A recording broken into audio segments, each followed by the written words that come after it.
And why did he make you so special? Why did he bless you? Think about it. I woke up this morning. Got a smile when I say that shit. I woke up this morning. All right, cool. We are live with Mark Stock, and I'm wearing a blazer with pajama pants and no shirt underneath. Xbox pajama pants. Yeah, Xbox pajama pants. Emphasis on the Xbox. 360, baby. Dude, throwing it back. I've had these for forever. No do you shit. just want to continue like what we were talking about before the podcast? Yeah, dude, I'm in. Because I find that really interesting. All I heard was spiritual whenever after we were talking about hunting. Oh man, everybody's gonna think I'm all sensitive now. Yeah. So I mean, honestly, like precursor to what we were just talking about, I was telling Jordan about wanting to get more into hunting and how I feel like it has a bad image. Because you watch the Outdoors channel and it's just a bunch of rednecks killing stuff. Mm-hmm. And it's not quite like an accurate representation. Thinking like Duck Dynasty, you think people, that's kind of what they... Well, I mean, even Duck Dynasty, they seem more like connected to it than some of the stuff you see on the Outdoors channel. Like on the Outdoors channel, they're just like, hell yeah, I shot this massive buck. And it's hell yeah. Yeah, it's just a bunch of redneck guys that, like, you know, half the time they're in a game park. So they know there's animals around. There's no sport to it. Game park like you were talking about earlier with like in Africa? Okay. Yeah, so like basically like where people either like there's game farms, so they have deer farms in Texas where all they raise is deer. It's not like cattle. They literally raise deer like cattle. And so they have like pure genetics, and you see all these bucks that are like 15, 14 point bucks on average. And these guys are like, oh, I got this big deer, but they knew they were going to get that big deer. Right, because it's pinned in a fucking cage. Yeah, and it's planned in. Like, they're hunting like 20 acres that have a big fence around it. Yeah, I had a relative that, like, actually did that. He pretty much exactly what you just said. He had deer as, like, cattle, like, caged in, like, fenced in. Well, and, like, some people argue that it's better because cows are very bad for nature. I guess they put off a lot of methane. Yeah, whenever they burp, right? Well, in poop. Oh, it's methane's in their poop as well. Yeah, and then they tear up like any land that they're on. Okay. Yeah, they just like ruin ponds and like pastures and stuff like that if it's not properly maintained. See, I'm a meat lover, and especially if there's like nutritional value added to it, I would gladly eat deer meat instead. Well, deer meat's leaner. Really? Yeah, deer meat's leaner, and a lot of people that haven't like grown up on eating wild game, they're like, oh, it's gamey, but like... Hey, I'm gonna look up the, like, protein per gram or something. Versus like, beef? Yeah, because I would assume it's better, too. Honestly, that makes a lot of sense. Yeah, no, I mean, a lot of people say that deer meat's better. They eat leaner. Okay. So a lot of beef, like, an example, my family has a farm. Like, we raise cattle, you know, and not to talk smack on the cattle industry, but these cattle are fed, like, corn feed, and they're grown to be fat and, fetch a hefty price at a market. Right, you know, because they sell by the pound.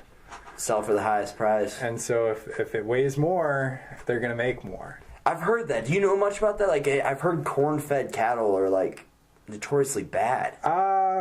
Not really. I mean, it basically provides the same nutrition if you cut the fat off, like. Okay.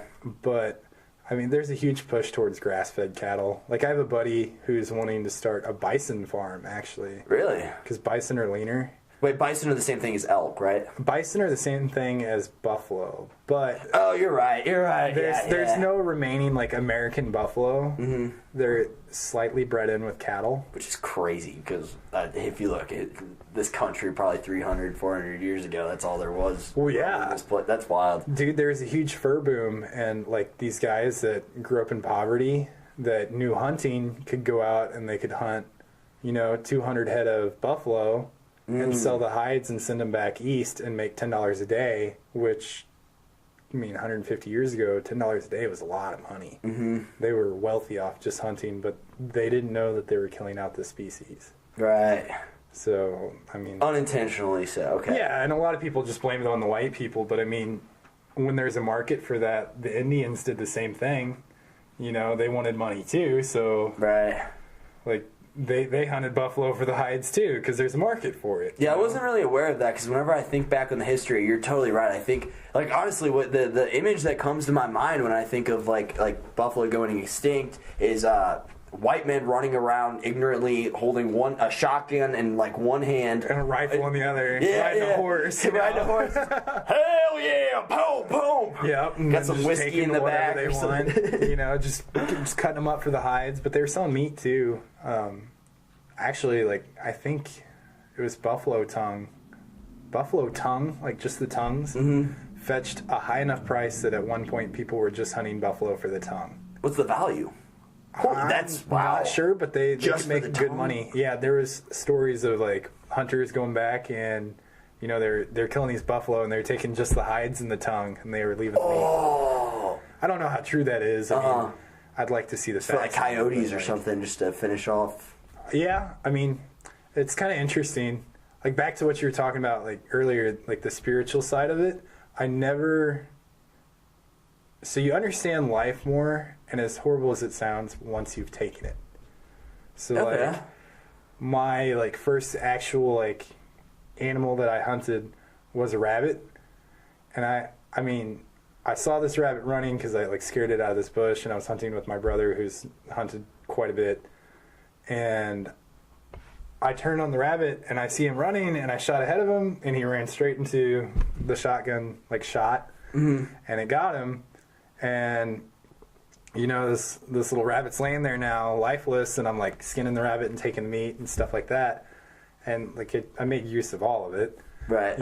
but you understand it more once you've taken it, and you're seeing this little creature that was once running around your land, and now he's meat. And Like, you have just the see him as power to meat. take that life away. Wow. Yeah, and like you feel more respect towards life. So a lot of people think that just hunters are just, I like killing stuff, but there's no escaping that, like, feeling whenever you're skinning an animal and you're butchering it, that this was once alive and I took its life. Like, Right. I should at least make good use out of the remains of it. It reminds me of back to Native Americans, like how they were very spiritual in that aspect, and like how they like to use every single part. Oh, yeah. Like, they would use the skull. I don't know. I don't know the full details, but they would use like the skull for like a bowl of soup or something like that. Like, they would make use of everything. Mm-hmm. But that makes a lot of sense. Yeah. That's really cool. And it makes sense too, because I mean, death is just as natural as life. Yeah. No, exactly. And I mean, honestly, stuff like that, and just, I mean, the longer I live, the less I'm scared of death, because it's just about the easiest thing you can do. Like, Okay. once you die, you don't have to worry about paying your bills anymore. You don't have to worry about this and that. And I'm not saying I want to die, but I'm not saying that, like, I'm scared of death. It's one of those things that, like, sinks in on you. Like, you start thinking about it. Honestly, my view of death is just so weird. I don't know. Like, What is your view? This might sound really fucked up, but I'm almost looking forward to it, because I don't really believe it's like the end. Like, Yeah. I used to really have that I used to live with the paradigm that like death is the end, but I see it more as like the beginning. I'm not fully convinced this reality is what is necessarily Is the end. real. Yeah. Like, I don't know much, but I'm very ignorant to this topic. But a lot of spiritual practices and a lot of physics, like the maths is pointing towards that this reality is a little more illusory than we may have believed so before. Have you heard I think it was the theory by Elon Musk and several other, like, prominent people that are intellectual, they think that we live in a simulation. The simulation theory? Yeah. Have you heard that? You know much about it? I've done a little research. I gotta be honest, I thought it was stupid until I, like, gave it further thought. Because, I mean, the first time you hear it, you're like, I don't want to believe that I'm in a simulation and, like, everything is just kind of like a game, And you just kind of shove it off, but you stop and think about it, and you're like, I mean, it is kind of weird how different things play out. Like, if you look at nature, there's almost like blueprints to it. Mm-hmm. That's kind of cool. There are definitely laws of nature, for sure. Yeah. Is that what you're referring to, or? Yeah, no, that's what I'm referring to. Like, stop and think about the world we live in.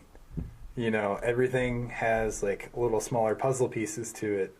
and it's almost like coding for like a game or like a computer. Right. You know? There was something I was watching the other night regarding like quantum entanglement, which is just fucking mind blowing. Like, I had So a guest complex you can barely like wrap your head around the basic pretty theory. much. Like, but basically the idea is that whenever a particle exists, so like say for example, there's a particle that is facing upward, and there has to be another particle also facing downward. But it doesn't have to be close. That's the thing. Space, like the space between them is completely fucking irrelevant. And there's something we don't fully understand yet. And again, I'm probably butchering this because this is just based off a very, very ignorant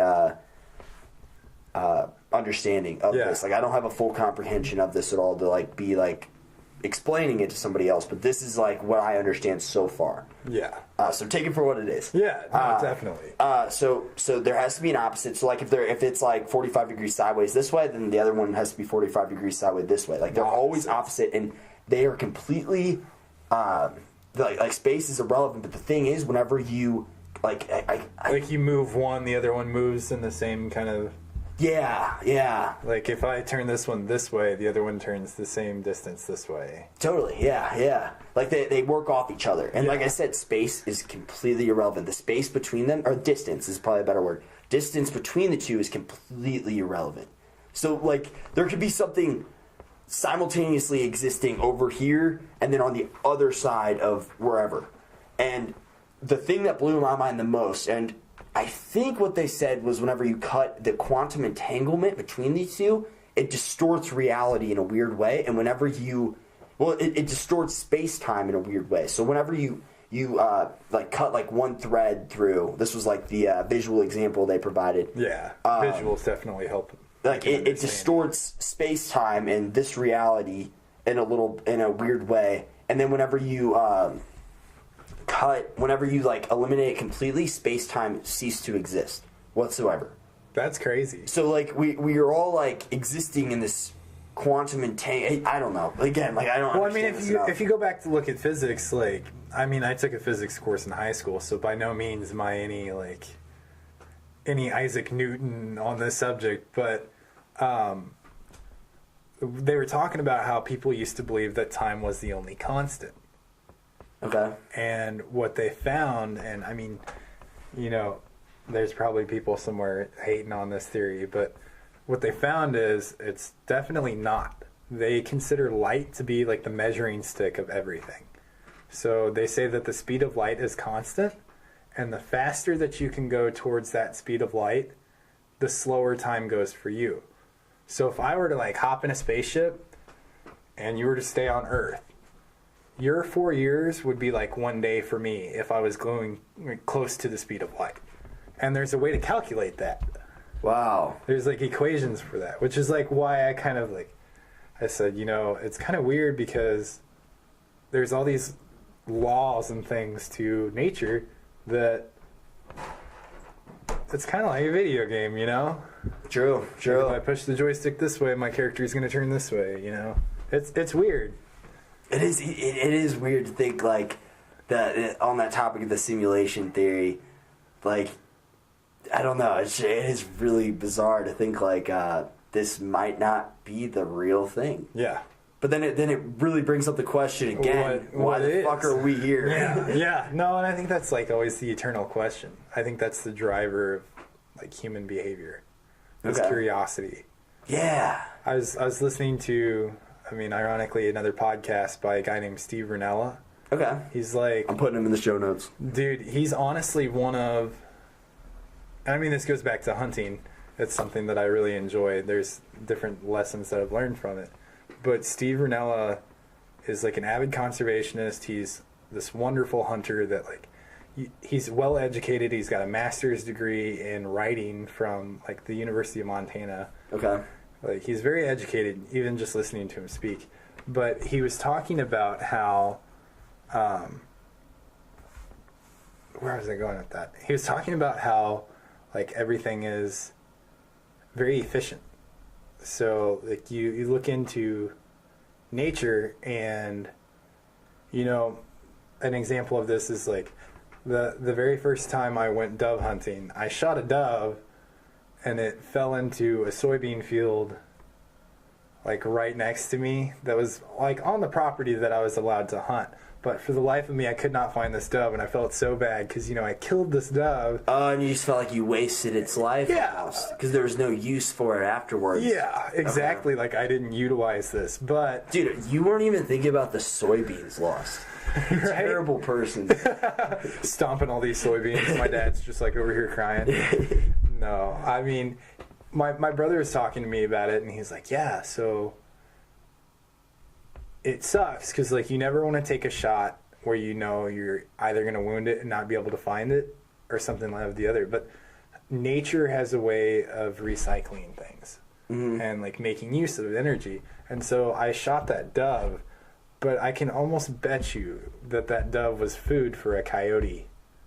True. Like, later on that night. Like, I'm sure something smelled it. You know, worst case scenario, the nutrients went back into the soil and it made soybeans. Isn't that the best way you can look at life sometimes? Like in all aspects. Like, if something doesn't necessarily go your way, or you saw it as, like, bad, like oh, maybe that happened for a higher purpose for somebody else's life. Maybe that like it sucks for me right now, but maybe, like you said, maybe that was a starving coyote that was meant to repopulate the next generation, and that was like the last leg of it or something. Yeah. You know, like the last female of the pack. Well, exactly. You're like, you know, maybe it supplied food for the babies. True. You know, it's just crazy stuff like that. You know, I find nature to be interesting, and it's for just like simple beauties like that. And I mean, I'm amused kind of easily, I guess, if you were to think of it that way. Mm-hmm. But like even like the systems in your body. Or, like, I was reading a book the other day by Aldo Leopold, and he was talking about how he never just took, like, warm weather as a sign that spring was there. He waited until he could see, like, Canadian geese flying above, because that meant that they were coming back from going south. Okay. And for geese to come back north, that's a big wager, because that's potentially limiting their food supply. Like, if a chipmunk were to wake up and it was, like, somewhat warm and then it froze the next day, that's no biggie because he can just go back into hibernation and sleep. But for a goose to fly back north, that could potentially kill them. Right. You know, so you know that it's spring once you start seeing the Canadian geese flying north again. That's the factor.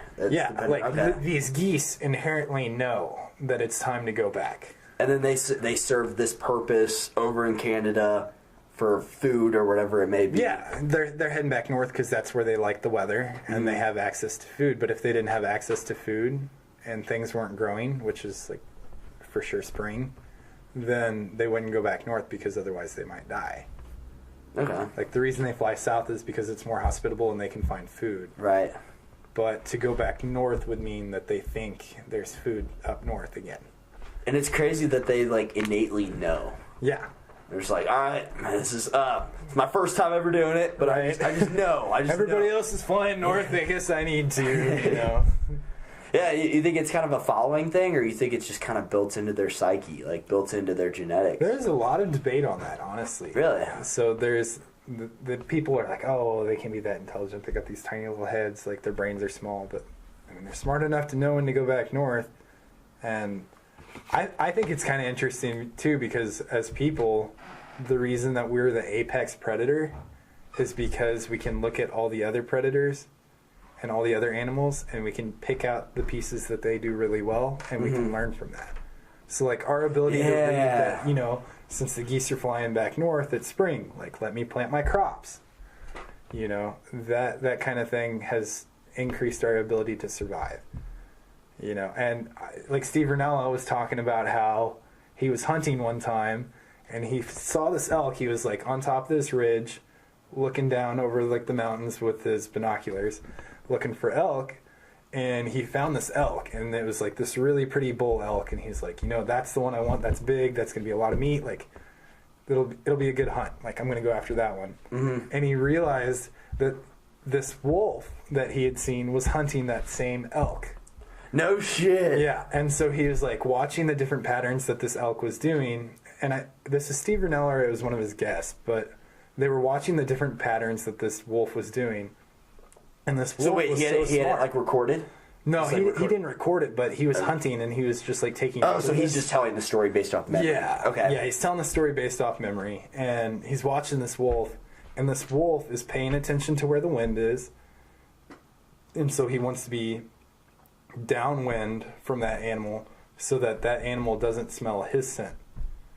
So if the wind's blowing this way, and you're that animal, and I'm standing here, you can smell me, and you know that there's a predator. So he's staying downwind, so that that elk doesn't smell him and turn the other way.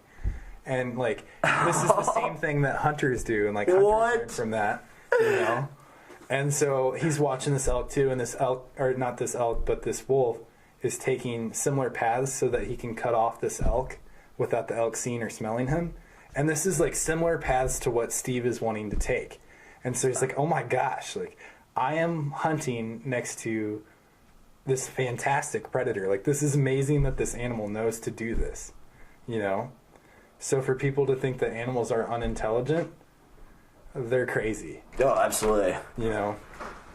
It is really cool how like that blows my mind, honestly. Like I just would never think that, you know, like the wind blowing this way. Like if I was hunting, like for example, I would never think that. Like okay, I don't want to be smelled, so I need to position myself strategically so that I am not smelled or seen. Like I would only be thinking about vision. I would not be taking. Yeah, you're like I don't want it to see me. Yeah, all these other sensory factors into like maybe hearing as well. Yeah. But like smell, I don't think I would think of it. I really don't.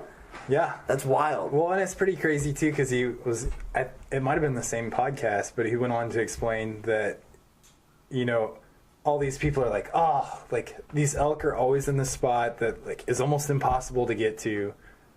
I mean, they're there because they know it's impossible to get to. They don't want you to shoot them, you know? Like deer and just animals in general, like especially deer. You think they're actually thinking about humans shooting them, or you think they're thinking about like wolves or something like that? Well, I think they do think about humans shooting them because like some of the biggest bucks are so hard to get because they know how to escape you. Like they know where not to go. Wow. You know, and deer experience, like they call it pressure. Hunters call it pressure. Uh-huh. So the more you traffic an area, like if I were to want to hunt this area, I wouldn't want to go there a whole bunch because I'm going to leave my scent everywhere. And that deer thinks of me as like being scary or like a predator. So that deer's not going to go there if I'm always there leaving my scent. It's like the same idea as like whenever you're a younger kid, you're told not to mess with like a bird nest and like take the eggs out of there or anything because the mother won't come back. Yeah, Okay. yeah, same kind of thing. They think of you as a predator. Wow. If you could kill them, they're not going to come back. Wow, yeah. You know, it's kind of crazy. Nature is super intelligent. Like it's so interesting to me to like think like evolution has found all these different, just multitudes of ways to like survive this environment. And I mean, did you hear like that rhino died, like the last rhino or something? Yeah, that's kind of upsetting, but that's upsetting. But like at the same time, it's like supernatural too. Like all these different ways of life found a way to adapt, and like they come and they go. Like nothing's permanent. So it is sad. Like it definitely is sad. Like I'm not saying it's not. Yeah, but no, it's kind of amazing. You know, to think like that. Yeah. Well, and what's cool is like, I wanted to go whenever I entered college, like a pre-med route.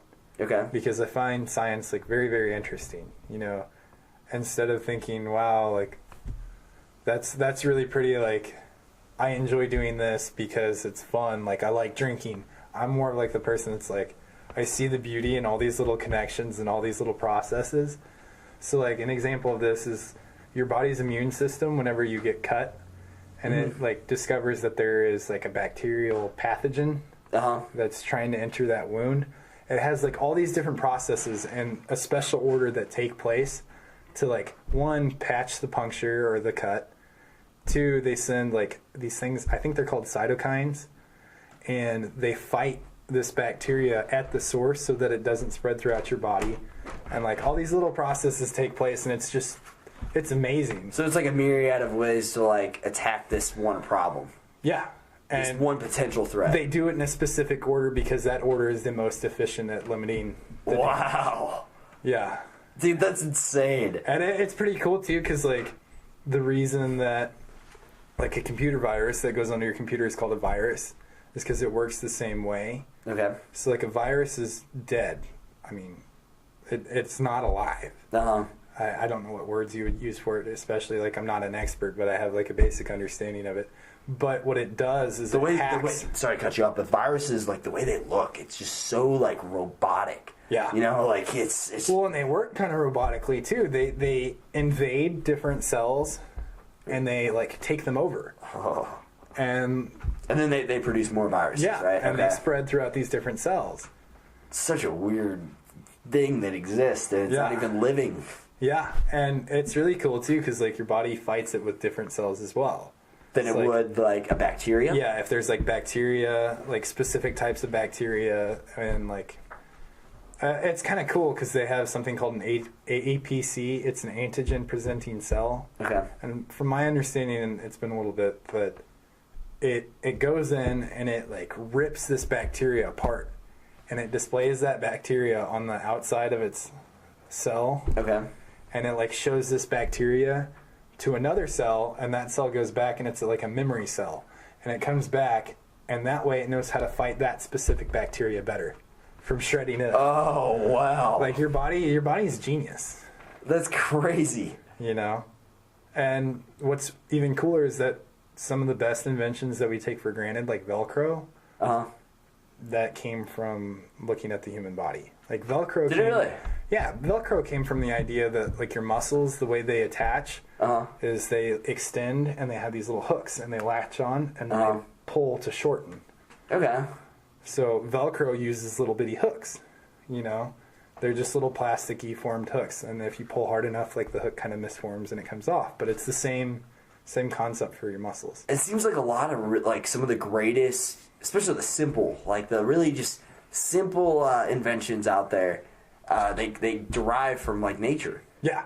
like just Yeah. simply observing and being able to apply that, maybe with some creative thinking as well, but being Yeah. able to apply it so that it serves a simple purpose or whatever. A better purpose. Yeah, exactly. Yeah, maybe Well, not necessarily simple, just Well, and it's kind of amazing because a lot of people are like, wow, look at these beautiful things that humans made, but a lot of it is like representative of nature or Uh-huh. something that they found in nature. okay. And so I think that our intelligence more so comes from our capability to look at nature and look at all these different things and practices. And like I was saying earlier, you pull from them and use those same concepts to help benefit you. You know? Can you explain that one more time? So with nature's very efficient and very good at all these different processes. Mm-hmm. And the things that people are like, wow, we're so amazing at, like we as people can do this, we learned from nature. You know, Yeah, we're just yeah. representing it. So like the Velcro, you know, that's useful. I think NASA invented Velcro. Yeah, They really, needed really. it for something, and they're like, well, we need an adhesive, but we don't need it to be permanent, and like all this stuff. But that's kind of neat. So let me riddle you this: do you think all the answers, all the problems that lie before us, like as humanity, do you think we can solve those with applying nature? Yeah, that's how we got vaccines. Do you think the answers already exist within nature? Yeah. Wow. Yeah, Okay. I would wager that. I mean, I'm a business major, so I don't like. I'm very calculated too. So like logistics and supply chain is my major, which Very like analytical. yeah, and I don't take risks that I don't have a very good odd of being right on. Totally. Like I don't like losing, and I like calculating and seeing like what are the chances that I could lose. But I would bet on nature because I think they discovered, from my understanding, I think my biomedical science teacher said this, so she could be wrong, but it sounds right. There's different viruses that attack different animals differently. So, like, cows have this immunity against polio. Okay. I think it's polio. And they discovered that these girls that they used to call them milk maidens or something like that, they'd go out there and they'd milk the cow every day and get milk for their family. These girls Sounds were sexual. never a little bit sexual. I mean, they're getting frisky with the cow, but these girls were never getting polio. What is that? Oh, because they were interacting with the cows? So the cows had a certain bacteria on them that is like a mimicry. It's so close to the human form of polio. Mm-hmm. I think it's polio. So they were able to build up a resistance because they were... Mm-hmm. So this other very similar bacteria to polio was like similar but not threatening? It was similar enough, and it acted... I don't know if it was polio for sure. I feel bad saying that it's polio, but it was like some like major disease that was affecting humanity and killing people by the thousands. Okay. You know, but they discovered that these girls weren't getting it because this bacteria or this virus or whatever it is so similar to what fights human cells. Like, I mean, let's just say polio. Okay. You know, the way it's so similar to the structure and the way it reacts to polio that their human cells were able to figure out, and like their immune system was able to figure out, you know, this is how we fight this. And they could figure that out because the bacteria that was trying to infect the cows couldn't infect humans because it wasn't spot on.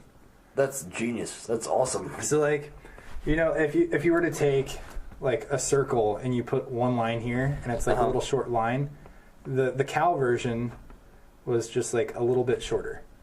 Just a slight variation. Yes, just a slight variation. Wow. And so your human cells were able to figure out, okay, this is what this is. So whenever like polio came to like try to attack their immune system could fight it off because it's seen it before. It's like, get the fuck out of here. We know your tricks. We know your strategy. Don't you come back. You know what that's like? It's like whenever you meet like a crazy girl, but you're like, oh, I've met a crazy girl just like you before. I've been around this neck of the woods, and well, we're not doing that again.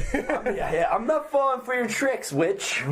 The last girl I dated, like you, tried to kill me. You know, damn near did. So you learn from it. I woke up in the middle of the night, and she was trying to cut my dick off. So this time I took the scissors with me. Yeah, no, I mean it's very similar. You know. That's pretty cool. And so that's what they did as a vaccine is they killed these cells, these bacterial cells. They killed them, and then they injected them into your bloodstream so your immune system could see them, and like an APC could break it apart. Wow. Or a macrophage could break it apart and then present it to these different memory cells so your body knows how to fight it. You know, and that's how vaccines kind of came about. And I don't know, it's kind of funny to see all these to build up an immunity. That's the idea of vaccines, right? Okay. Yeah, you present this thing to your body, and you're like, okay, this is what it looks like. And it's like when you're, I mean, it'd be like giving the enemy's battle plans to you. If you know their plans, you can better fight them. Exactly. You know? With the body's intelligence. Yeah, and so you can prepare these cells to like fight them. You're like, okay, like I know they have knives. I'm gonna bring a gun. Yeah, absolutely. You know, you brought a knife to a gunfight, bitch. Oh hell no! Yeah. So when they're running up with knives, you're just picking them off from afar. Apparently, probiotics are like a real problem. Like apparently, like probiotics. This is also. I keep bringing up all these topics I don't know much about. I mean, I just know like the surface level of. How they correlate. Yeah, apparently probiotics. They are like putting them in yogurt or something like that, and it's very just unethical and very unsafe to humanity because these bacteria could evolve and surpass any medical vaccines that we would be able to provide to prevent them from happening. Because apparently they're sitting around in labs for like years and adapting and evolving, and we just don't know. I don't know. I don't know much about it enough to like have like a decent opinion on it. Mm-hmm. But what I do know is that your body contains more bacterial cells in it than it does your cells. You have more bacterial DNA in your body than you have your own DNA. Wow, I need an internal cleansing when I get done with this. No, and bacteria is good. Like you have good bacteria. You have bacteria that like, you know, it's a funny phrase. You see this all over like doctors or like pre-med students or nursing students' Facebook. But there is bacteria that's like sole job, and like they don't know it, but their sole job is to benefit you. You know, so you have a lot of good bacteria in your system, and one of the reasons that well, it's actually kind of interesting. So antibiotics, there's a lot to say that in like 100, 150 years from now, maybe less, we're going to look at antibiotics like bloodletting. Which, like, you think bloodletting's just stupid because you're like, oh, I need those nutrients. Why am I bleeding? Like, it's not helping me. Oh, that's what you're referring to. But okay. Antibiotics aren't selective. They're not selective. Bloodletting? Yeah. So in the medieval ages, they used to think that, like, when you got sick, there was, like, an evil spirit in you or something like that. And the way to get it out was to, like, bleed because they thought that blood was life. Honestly, I think we should reconsider those practices. Why is that? I don't know. It just makes sense, man. It just makes sense. Let's just do it. No, but like antibiotics, they're not selective. Okay. So your body has good bacteria, and that's the reason that they put probiotics in yogurt. Is because they try to increase your body's flora, like the bacteria that's in your body, because like the gut flora. Right? Yeah, it uses that to help digestion. It uses that to help fight off diseases. It uses it for, like, just an enormous amount of things. Like, this bacteria is very beneficial to you. Is there any, I've heard some correlation of gut flora and, like, sugar. Like, whenever you eat, like, sugar, it, like, negatively impacts your gut flora, and it allows, like, something that's not necessarily good for you in your gut to grow, like, more of this bacteria. I've never necessarily heard of that. I mean, I've somewhat heard of it, but, like, I don't know much about it. Same. So I can't tell you if it's bullshit or not, you know. I wish I could. I find that stuff really interesting.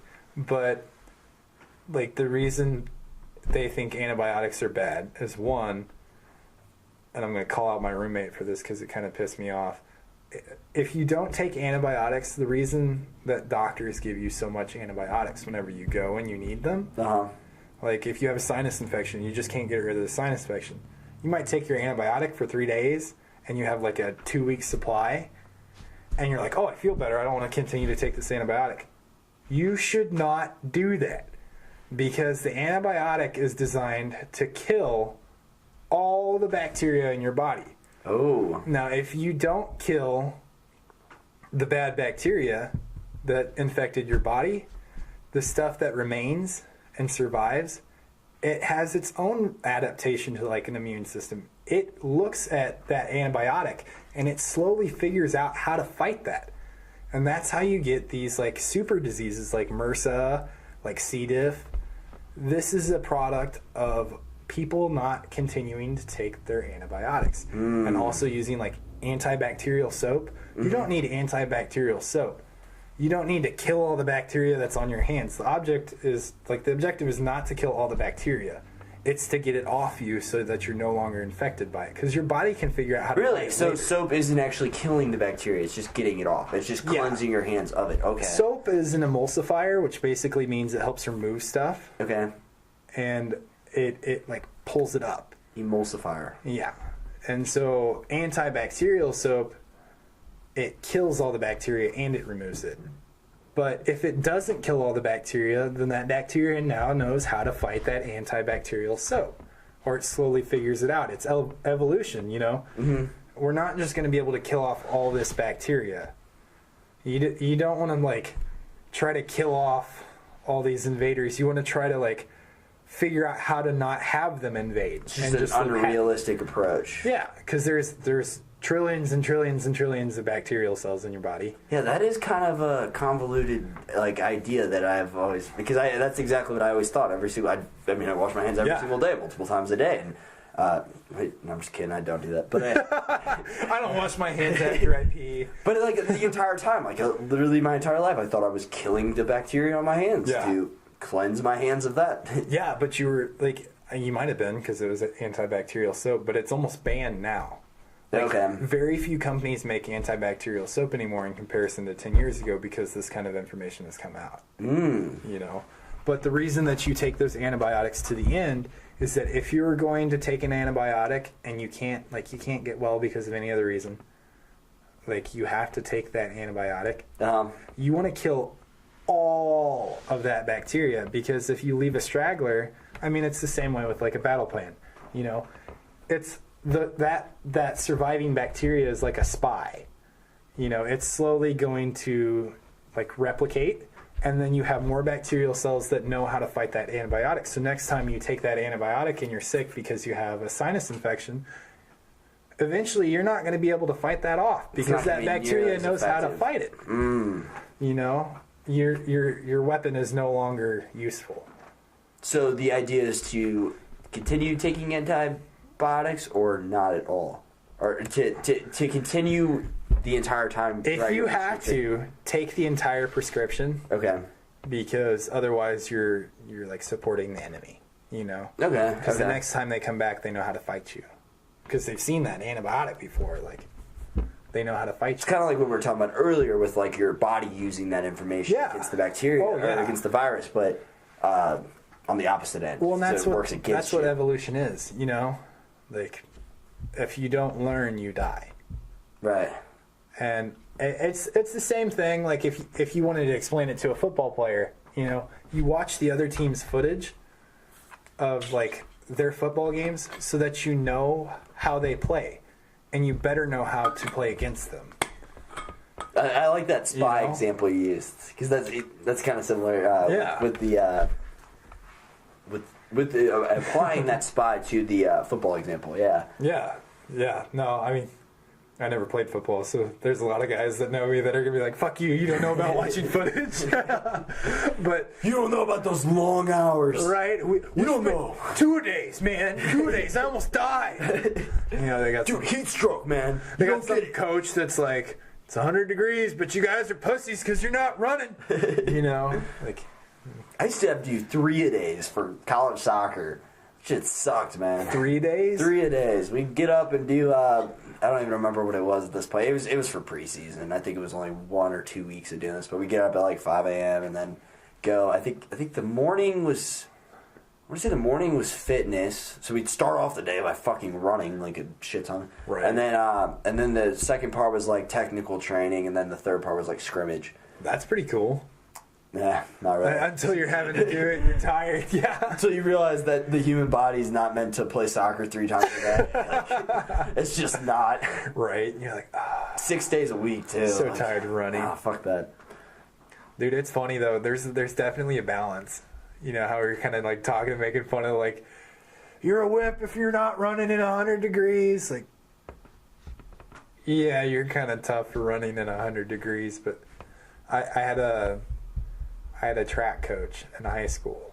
His name was Mr. Bates. And this guy went like 30 or 40 years. Mr. Bates. Mr. Bates. Mr. Bates. He was a high school history teacher, and he taught health, which was it was funny. He's a total dad, but dude never missed a day of running in 40 years. Bare minimum, he would run a mile a day. Wow. Bare minimum. And like, that's not that much, but I mean, if you take into consideration the fact that we live in Missouri and you get fucking snow, he ran in the snow too. Like, oh, so he never did this on a treadmill or snow, anything like rain, sun, you name it, cold, he was running. And this guy was like 63 years old or something like that. Wow. Whenever he was teaching my high school history class, and he was in better shape than my dad, who was like 48. Age is just a number. Yeah. And it's all relative. He took care of his body, you know, he ate the right things and all this different stuff, but there's a lot of runners there's a lot of people that think that I run and I work out, I'm healthy no matter what I eat. They're like, oh, my cholesterol doesn't matter. My blood pressure is going to be good because I run so much. But as good as it is for your heart, like everything is kind of like a moderation sort of thing. Like it's better to run, but if you run like 29 miles a week or 30 miles a week, that becomes to the point to where it's overworking your heart. And some of these runners are having heart attacks. Wow. People are like, how are you having a heart attack? Like, all you do is run. Like, your cardiovascular system should be wonderful. But you're overworking it. Yeah, you're overworking it. I am a big believer in rest. Rest is obviously very, very important. Yeah. Like, do you think that it benefits you to work out, you know, but you have to have a certain amount of rest? I've never been a huge fan of working out. Like, so say, for example, I work out chest tonight, and then tomorrow my chest is super sore, and I work it out again then. Or even like, I never push the, let's say, for example, on a 1 to 10 scale of how sore I am. Like, I wouldn't say I work out a muscle group unless it's like at least a 2 or below. Mm-hmm. Like, I really make sure my muscles like fully recover. I just think I've always like put value into that, whether that's right or not. There's no Do you know why that's beneficial? Why is that? So when you work out, to be able to for the muscle to rebuild. Yeah, totally. Yeah. Like when you work out, you get these little micro tears in your muscle, and once again, it's evolution. You either become fitter or you die, or you smarter or you die. You know, so you're putting your muscles in the state of basically distress, where you're damaging them, and your body says, okay, this needs to be stronger so that it doesn't get the same damage next time. Absolutely. But in order to get stronger, you have to be able to recuperate. And I mean, there's a lot of people that are like, oh, you need to have 3 days of rest a week, and then there's some that are like, oh, it's 2 days of rest, and both are very well educated. A lot of debate. There's a lot of debate in all fitness. But bottom line is you need some rest. Absolutely. And I've always applied that understanding towards that. Like, I'm like, well, it's just it's counterproductive to just work out all the fucking time. Like, nah, bro, 7 days a week or die. Like, for example, I think you actually ran into him. Yeah, I was with you at the gym that one night. Whenever his name's Dylan. He's been on the podcast episode. Yeah. I want to say he's episode number 31, actually. Was he the guy that has some big fucking legs? Yeah. He said he's got a skinnier upper body, but he's fucking built down low, which like no one is. He works out legs like 4 times a week. And yeah, I know for a fact that's not good for you. He's got some muscular legs, though. Yeah, true. You know, I'm not going to debate him or like bring it up. Like if somebody tells me that, like. I'm not the type of person. No, dude, you're fucking wrong. Yeah, exactly. Like, dude, I hate to tell you, man, but like everything you've been doing and working towards is fucking wrong. Yeah, exactly. Dude, I dated this girl. I mean, God bless her. She's very smart. She's very caring. But we were at the gym one time, and you know, maybe I am in the wrong, but this kid was a freshman, and he was trying to do like bent over dumbbell rows, like on a flat bench. Okay. But his form was all wonky, and I mean, it definitely wasn't getting the full effect. And he wasn't necessarily doing it fully wrong, but he wasn't even close to doing it right. Let me stop you there. Is this individual, could you kind of tell just by his nonverbal communication, maybe by what he's wearing or whatever, like that he wasn't necessarily as experienced at working out? Well, you could tell from his form. You know, just from his form alone. His form, and he was young, and she is like, "You need to go correct him." And I was like, "What?" You know, it was weird being in the position of like she thought that I knew so much more than him, and like I would like to think that I did, but at the same time to hear it from somebody else, and she was like, "You need to go correct him," and like that just felt awkward. Because then you're like that guy at the gym that's like, bro, you're doing it wrong. Yeah, you don't want to be a dick. Because then it creates like the illusion that you see yourself as like superior to that individual. Yeah, which isn't. You don't want to make them feel inferior. Yeah, exactly. So you gotta think about like, how do I go about this without making him feel bad and without me looking like a douchebag? Exactly. You know? Exactly. So it's like, oh no, I don't want to approach him. Like no. But if it was deadlift or something where, like, you know, he could herniate a disc or he could injure himself for life and it would be detrimental, like, I wouldn't feel bad about going up to him.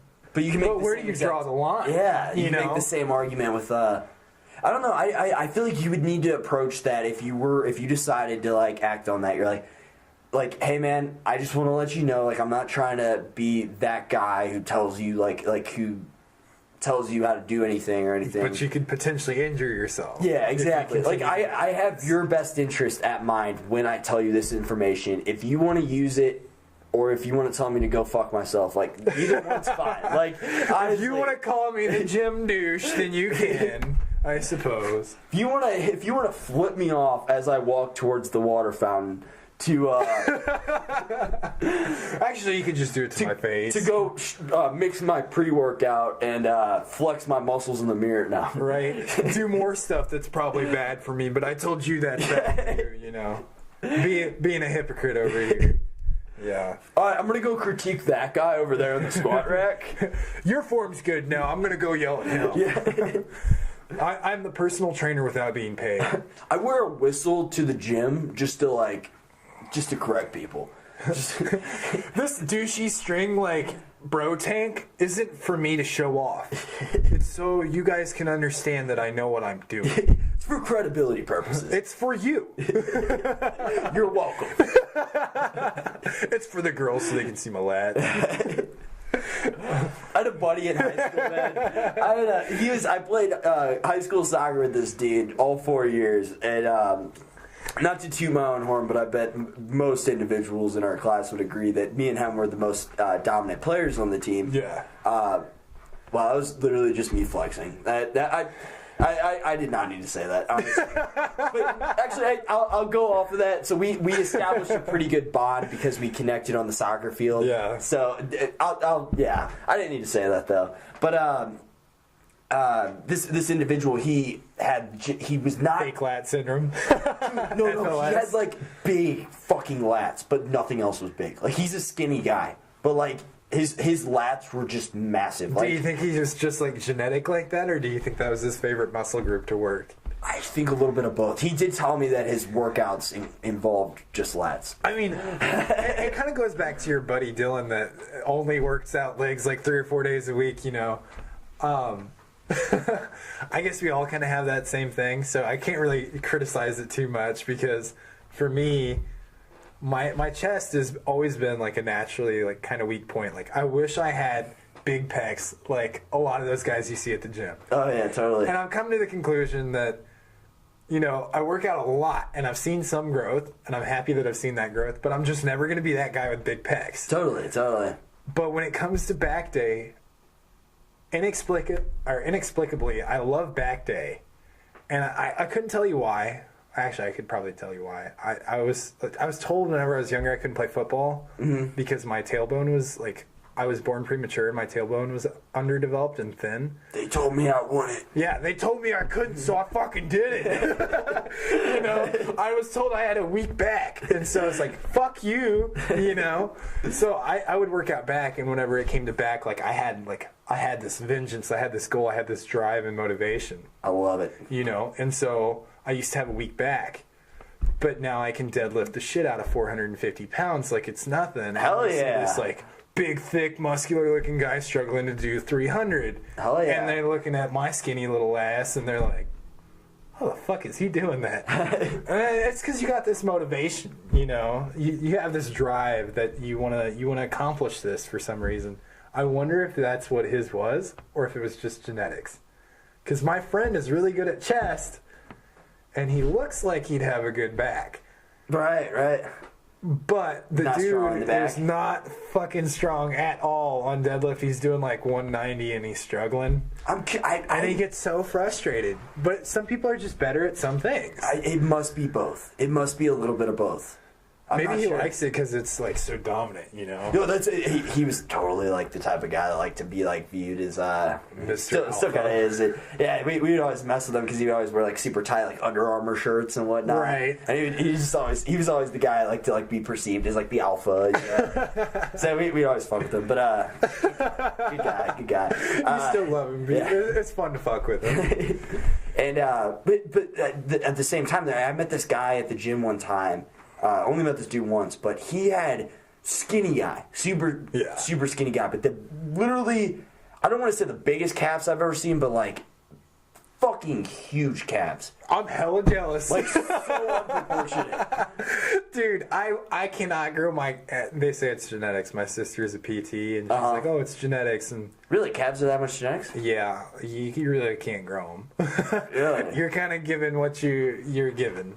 Okay. And like Arnold and some of these lifters will say, "Yeah, you can," but like, it's really. Let me rephrase this. It's really fucking hard to grow your calves if you're not given calves. You know.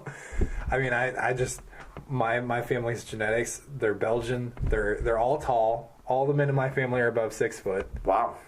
and like we're all like pretty muscular in tone, but we do not have calves. We do not have calves. You know, let's just put it this way: we wear pants. 100 degrees out in the sauna.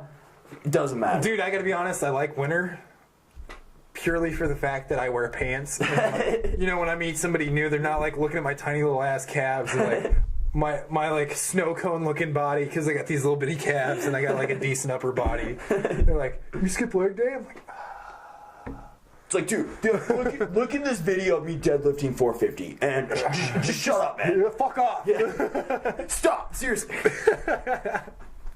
You know what I mean? It's like you being good at soccer, you're like, that's fucking cool. I wish I was good at soccer. You know? So I don't even care that you're like, you know, we're probably better on the team than most people. Right. Dude, I had this friend in middle school. I say he's a friend, and it was super funny because he liked the same girl I did in middle school when like love doesn't really matter because you're not gonna end up with them. So he started dating this girl for a little while, and I was salty as shit about it. And then like he broke up with her, and I dated her for a little while, and I was like, oh, we're good. We're good. We're done with this. But he was like the all-star basketball player. Okay. You know, I went to a private school, and like we played other private schools, so I mean the competition wasn't as fierce as like maybe public schools were. But this kid would score 40 points a game. Wow. And I mean, I know that's not much when you're in like 7th grade and you're just figuring out really how your body works. Wait, this is in 7th grade? Yeah, and you're developing athleticism. But Holy I shit you not, this kid could have played in college easily. And he hit high school and he quit basketball. Really? He quit basketball because he got burnt out on it because he played it since he was like 5 years old. Wow. Yeah. He was phenomenal. There's 3 guys on our team that were phenomenal players. We won championships every year because of them. Like, they were our sole offense. That is so interesting, and it's probably frustrating, too, from, like I don't know if you had a desire to be good at basketball or whatnot, but, like, just somebody from, like, another perspective. So like, natural. Yeah, like, you're like, wow, you have this gift, you have this ability, and you're not using it, like some, I don't know. Like, hey, I respect it if he saw that he was like done with the sport. Yeah. He gave what he could give to the sport. Then I respect it. But some people see that like as ethically like wrong. Right. You know what I mean? Like you're given this opportunity and you didn't take it. Yeah. You know. And then they kind of resent you for it. I mean, I gotta be honest. Like, I mean, I have long arms. I'm pretty like skinny and fit, but somewhat muscular. Mm-hmm. And I did swimming instead of taking swim lessons. My mom was like, all right, like I'm going to throw your ass in the pool because I'm tired of dealing with your hyper little butt in the summer. So instead of like putting me in swim lessons, she was like, you're on swim team. And I learned to swim surrounded by people that already knew how to swim. So like it was either catch up and do well or just look like a fucking idiot. Or look like you're drowning. Yeah. And so I got really good at swimming because my body is just built like that. You know how like they say that there's like nobody in the world that's built better than Michael Phelps for swimming. Like I'm not saying I'm Michael Phelps, but my body was built like a swimmer more so than like a football player. Oh, I feel like so I was a phenomenal swimmer and I quit. Swimming's definitely a sport that is very dependent upon body type. Yeah, I mean if you're short, you're probably not going to be able to keep up with the tall guys because Absolutely for every not. like foot long stride that you're taking with your arms, they're taking 2. You know, you're just not going to be able to compete. It's like you were saying, like you're given this opportunity. Absolutely. And like I did really well. And I probably could have done it in high school, but my high school didn't have a swim team, and I just chose not to do it anymore. But like, I think about it now that I'm in college and I see these swimmers and like these like collegiate athletes. They have all these sports that they're really good at, and people are like, "Oh, that's so great!" And I wouldn't do it just for the praise, but like. I might have gotten a scholarship for fucking swimming and I quit. Right. You know, because I was tired of waking up at 6:30 in the morning to go fucking swim 2 miles a day. Well, let me ask you this. Do you regret that decision now? Yes and no. Okay. I think that if I, like, I mean, not to say that I probably would have been, but if I could have been a collegiate athlete, I think who I am would have been different. Oh, absolutely. Because people would have treated you differently. And then you wouldn't have been able to do, like, I wouldn't have been able to do all the stuff that I did in college if I was tied down to, like, eating healthy and I had to go to these competitions on the weekends and, like, I had to do this stuff. like I probably wouldn't have been able to meet the people that I met. Totally. You know, As somebody who did play, because I played, I don't know if you knew this or not, before I came to Missouri State, I went to school in Chicago for a semester. I didn't know that. Camera just died. Woo! Yeah, I Did it? Yeah, it's all good. I was expecting it to. Actually, I didn't die, but the memory card just ran out because I don't know how to delete shit off the SD card without my camera. Anyway. So before I came to Missouri State, I played soccer at school in Chicago. And like I said, I 3 days to start the season. Yeah. And dude, like believe this or not, my college coach told me I was the quietest person I've ever met, or he had ever coached. Swear to God. The viewers are probably like, he won't shut the fuck up. Yeah. Well, the other guy, Mark, won't shut the fuck up either. It's like, what is he saying right now? No way. Dude, there's people that think I'm shy. Right. And it's just because I'm not comfortable around them. Exactly. If I'm comfortable, I can't speak properly. If I'm comfortable around you, I'll probably make fun of you. Like, honestly. Totally. If I feel comfortable enough to give you shit, then we're probably friends. Or at least I think of us as friends. But if I'm, quiet, I probably don't know you that well, so I'm going to be a little hesitant to, do anything like that, you know? That's why, Are you the same way? The line between... Well, at that point in life, I was depressed and uncomfortable around him. I didn't respect so the guy's there was a coach reason either. you weren't talking. Yeah, I didn't respect him. I wasn't comfortable around him. I literally could not form a sentence around this guy. It was weird. Like you said, whenever you're that, you just have so much resistance built up within yourself towards another individual. And it wasn't even necessarily hate. I never hated the guy. It's just I don't want to play for you. I don't think you're necessarily a good person. You didn't respect him enough to I didn't agree with this strategy. enjoy doing it. You played a 5-back, which in soccer is just it's not effective. It's effective if you want to park the bus and play all defense. It's not an effective. That's strategy. a good analogy to park the bus and play defense. Oh, it was a weird system, but Oh man. But yeah, I would say the fine line between an introvert and extrovert are really just kind of tricky. You know, it get kind of squirrely at that point. I don't know, because I would say the personality, the self. Sometimes I would identify myself as an introvert, and other times I would identify as an extrovert. Yeah. Ultimately, I would say I'm more dominantly an extrovert, but there are days, dude, where I literally, and it You don't sounds want to talk crazy, to anybody. nobody. I'm just I just feel like being, because I have a very good relationship with myself. I like being alone. I fucking love being alone. And That's a good thing, honestly. I agree. When you can appreciate just being on your own, Totally. I think it's a good place to be. My roommate referred to it as I think he was just saying this in general, but I don't know if I necessarily agree with this, but I found this interesting, an interesting perspective. Yeah. He's like, yeah, I think anybody who's comfortable, very comfortable being alone, is an evolved person. They're an evolved I would agree. being. I mean, honestly, I would agree because, I've been broken up with by a few girls who are like, oh, I need to be on my own so I can figure out myself. And at the time, I'm thinking, I love you. That's total bullshit. We should be together. I'm the best thing for you. Right. But the more experienced, mature me has come to the conclusion that they were right. She was right.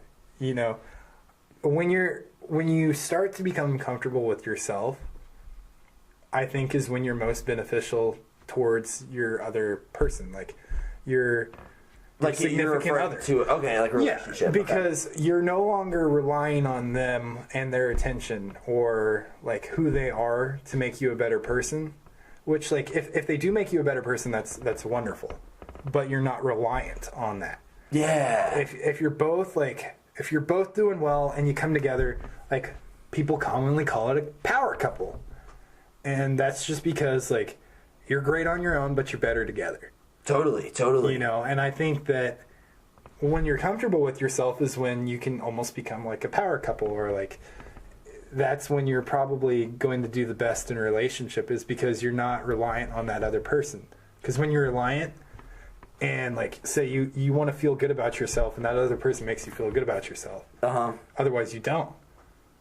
Like, if that person can't constantly give you that, then you feel like something's wrong or you're unhappy. So you're saying it's like filling a void. Yeah, you don't dependency on the other individual. Yeah, you don't want to try to like fill that void with another person. I think you're probably better off if you figure out what makes you happy and what you're comfortable with and what you enjoy, where you stand, where you don't think is acceptable. And like at the same time keeping an open mind towards other people's views like that, and then you come together. Be able to establish your own value system beforehand. Yeah. Deal. Okay. I think it's beneficial towards you. And I think that's when you start to feel comfortable with yourself. I agree. I think there are like 3 stages of kind of on that same topic. It kind of almost, if you want to say like refer like evolved, like we were saying. Yeah. So the first stage would be dependency, like dependent on like another person. Yeah. So like maybe like in your when you're like, in your youth. Yeah, when you're like a young infant. You or rely something. on your parents for food and medicine and exactly. everything else. You know, which is kind of weird, like the point we're at in life now, because we're like slowly becoming independent. We're like switching in between. Yeah, we're still you're a little like, bit dependent. I'm categorized by like an adult, but I don't feel like I know how to do any of the adult things my parents do. Yeah, exactly. I don't know how to go to the doctor alone. Like, this is weird. Mom, could you hold my hand while I get a shot? No.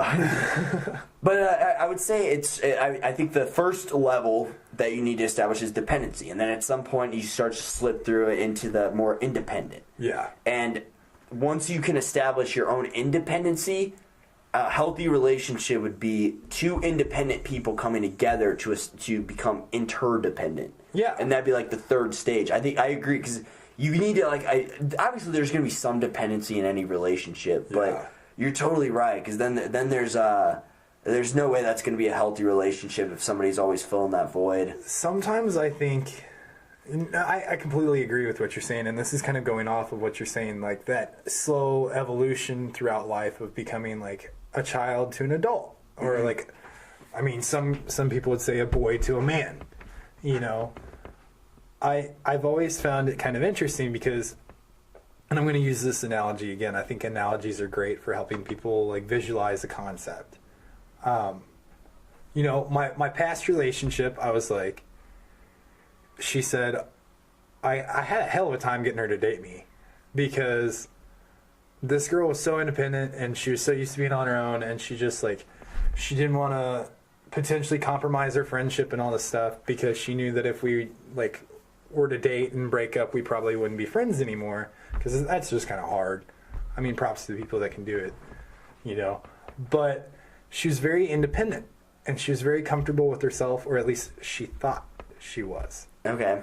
And then here comes me, like the fucking Kool-Aid man, breaking through all these walls, and she's like, oh shit, you know. And she slowly like started to like me and like me and like me, and her constant worry throughout that relationship was that she felt like we were becoming too dependent on each other. Oh. Because we're so comfortable with each other and like what the other does for them that they no longer can do it on their own. And I always thought, oh, that's stupid, you know. But she was a year and a half older than me. And in some ways she was more mature than me, and in other ways I was more mature than her. Like it kind of went both ways. But she did have a lot more life experience, and she was definitely right.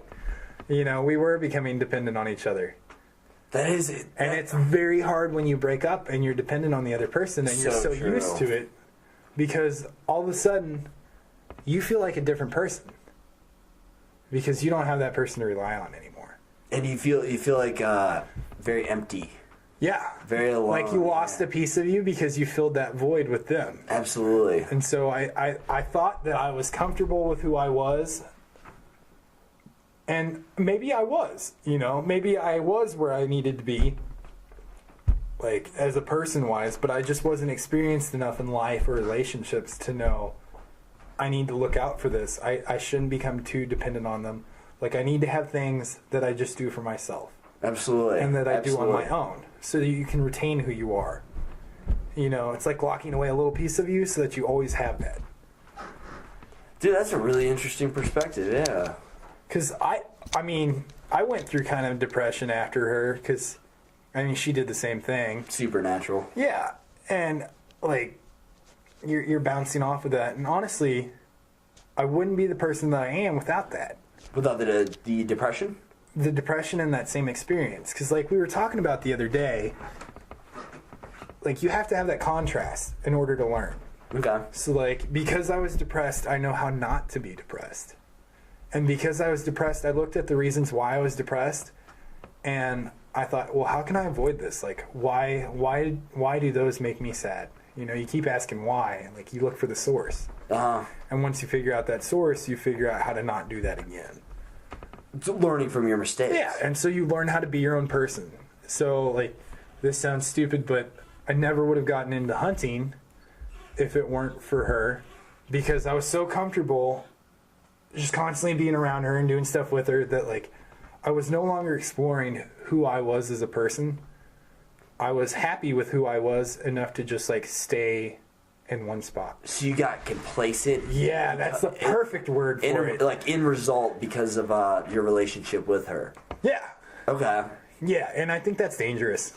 I feel like on that note, like going off of that, I feel like, and this is what I'm looking for at the moment, like, or what an ideal situation. I wouldn't necessarily say I'm like. What are you looking for? I wouldn't say. I guess I would like a girlfriend, but Yeah. like I said, like I'm not looking, but I am. I guess I kind of am. But like this is the. They ideal. say you find them when you're not looking, bud. She could be right around that corner. True. True. You know? Probably a better way to describe what I'm trying to communicate is like the ideal situation, the ideal setup with a girl is a girl who's gonna push me to be better. I'm gonna push her to be better. Like that's what I really because I think I'm a pretty interesting person with a lot of interesting. And you're things rightfully to talk about.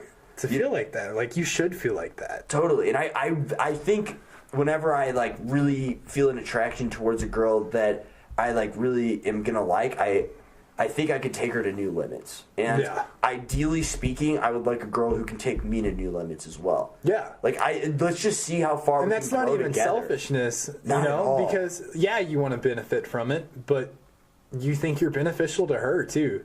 Honestly, it becomes something, and this I kind of had a conversation with somebody about this the other day, but there's usually a hint of what people would consider selfishness in every act that we do. So the reason you invest in the stock market is so you can make more money. Okay. And like the reason you date somebody is because you like how you feel when you're with them, or you like who they are. It's you liking something, you know? And so eventually in a relationship like that, whenever you're comfortable with yourself and you start to desire what you want, like I think that's a more evolved version of like what you want. Absolutely. You know, you used to want a girl because she was fucking hot, and like that's because you didn't know like who you were as a person. Like you felt like, oh, I have to date this really hot girl because this is what people like are attracted to. Like it's kind of like a status. But you're like, okay, I want to date somebody who's ambitious. They're going to take me to the next level of who I am. I'm going to push them, and eventually you start to like pushing them. You're like, this feels good. Like I like making you happy. I feel like you're gonna either grow together or grow apart. Yeah. Which is kind of why I was saying I don't know how much I believe in monogamy for that reason. Like, No, I get that. Like I believe in monogamy if you want to like whenever I really like a girl, I really like that's what I want. That's what I desire is it's like I really lose all attraction to other girls. I mean to some extent. I mean I'm a guy, I still look at some booty. You get sexual, You're like, oh. But like I have a very good like restraint on like being able to say no to other girls. Like even like I'm pretty convinced like if a girl was like in her underwear like trying to like fuck me like I was in a relationship. You could leave. Yeah, like I'm very or tell her to leave, one of the two. I don't know how she got there in the first place. But anyway. I don't know what happened. She just took her clothes off. It wasn't me. I'm not asking any questions. You're like Shaggy over here from that song in the early 2000s. It wasn't me. I swear, I only looked neck up. No.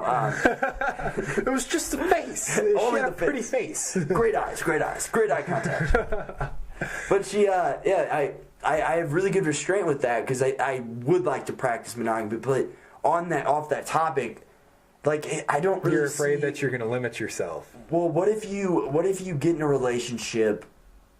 This is when I think a relationship should end regardless of how much time.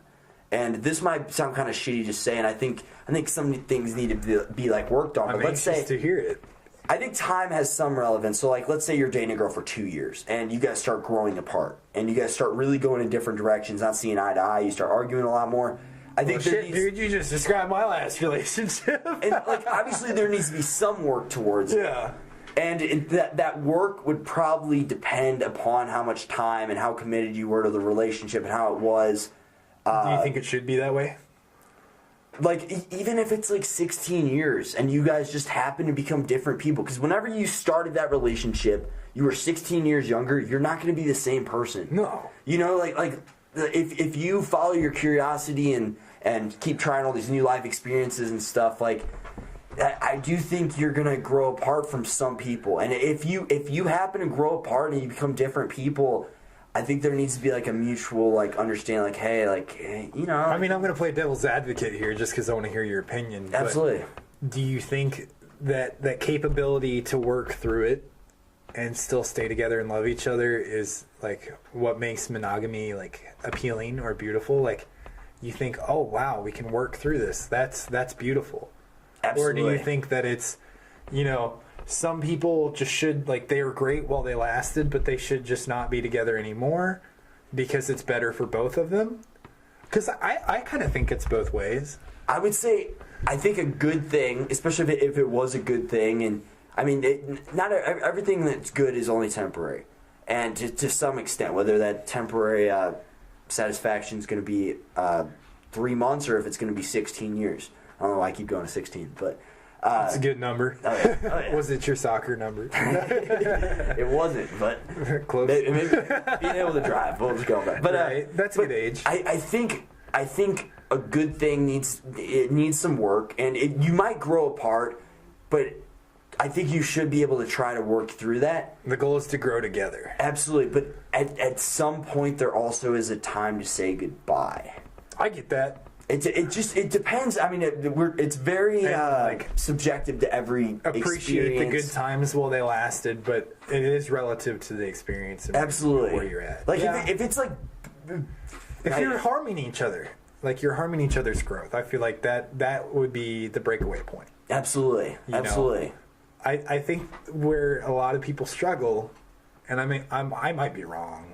You know, I very well could be wrong, but what I've viewed is that a lot of people struggle, and am I in a funk? Am I in this rut?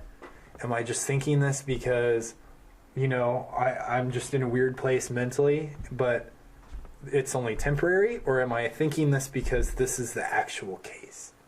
And I think having the goggles to see through all the bullshit and see whether or not you're in a funk is very, like... I mean, I would appreciate having that, because I think there's been times where I was in a funk and I was like, this isn't right, this isn't right, this isn't right, but everything is fine. Absolutely. You know, as people, we just worry. We're anxious. With that being said, I think that's also the beauty of relationships at the same time. Like, to be able to, like knowing... So, let's say, for example, the situation is she's depressed. She's depressed for a full year. Or, on the contrary, you're depressed for a full year. And you guys are working through this together. Yeah. That's fucking beautiful that she's willing to stick through all the shitty times for you to be able to put up with the good times. Yeah, so stick through the shitty times and still have the good times. Absolutely. Like, make it worth it. Yeah. That's the fucking good times awesome. make it worth it. But I guess what I'm saying is if the relationship gets destructive, or if you guys just start becoming you just are different people than when you started, then there is a time to say goodbye.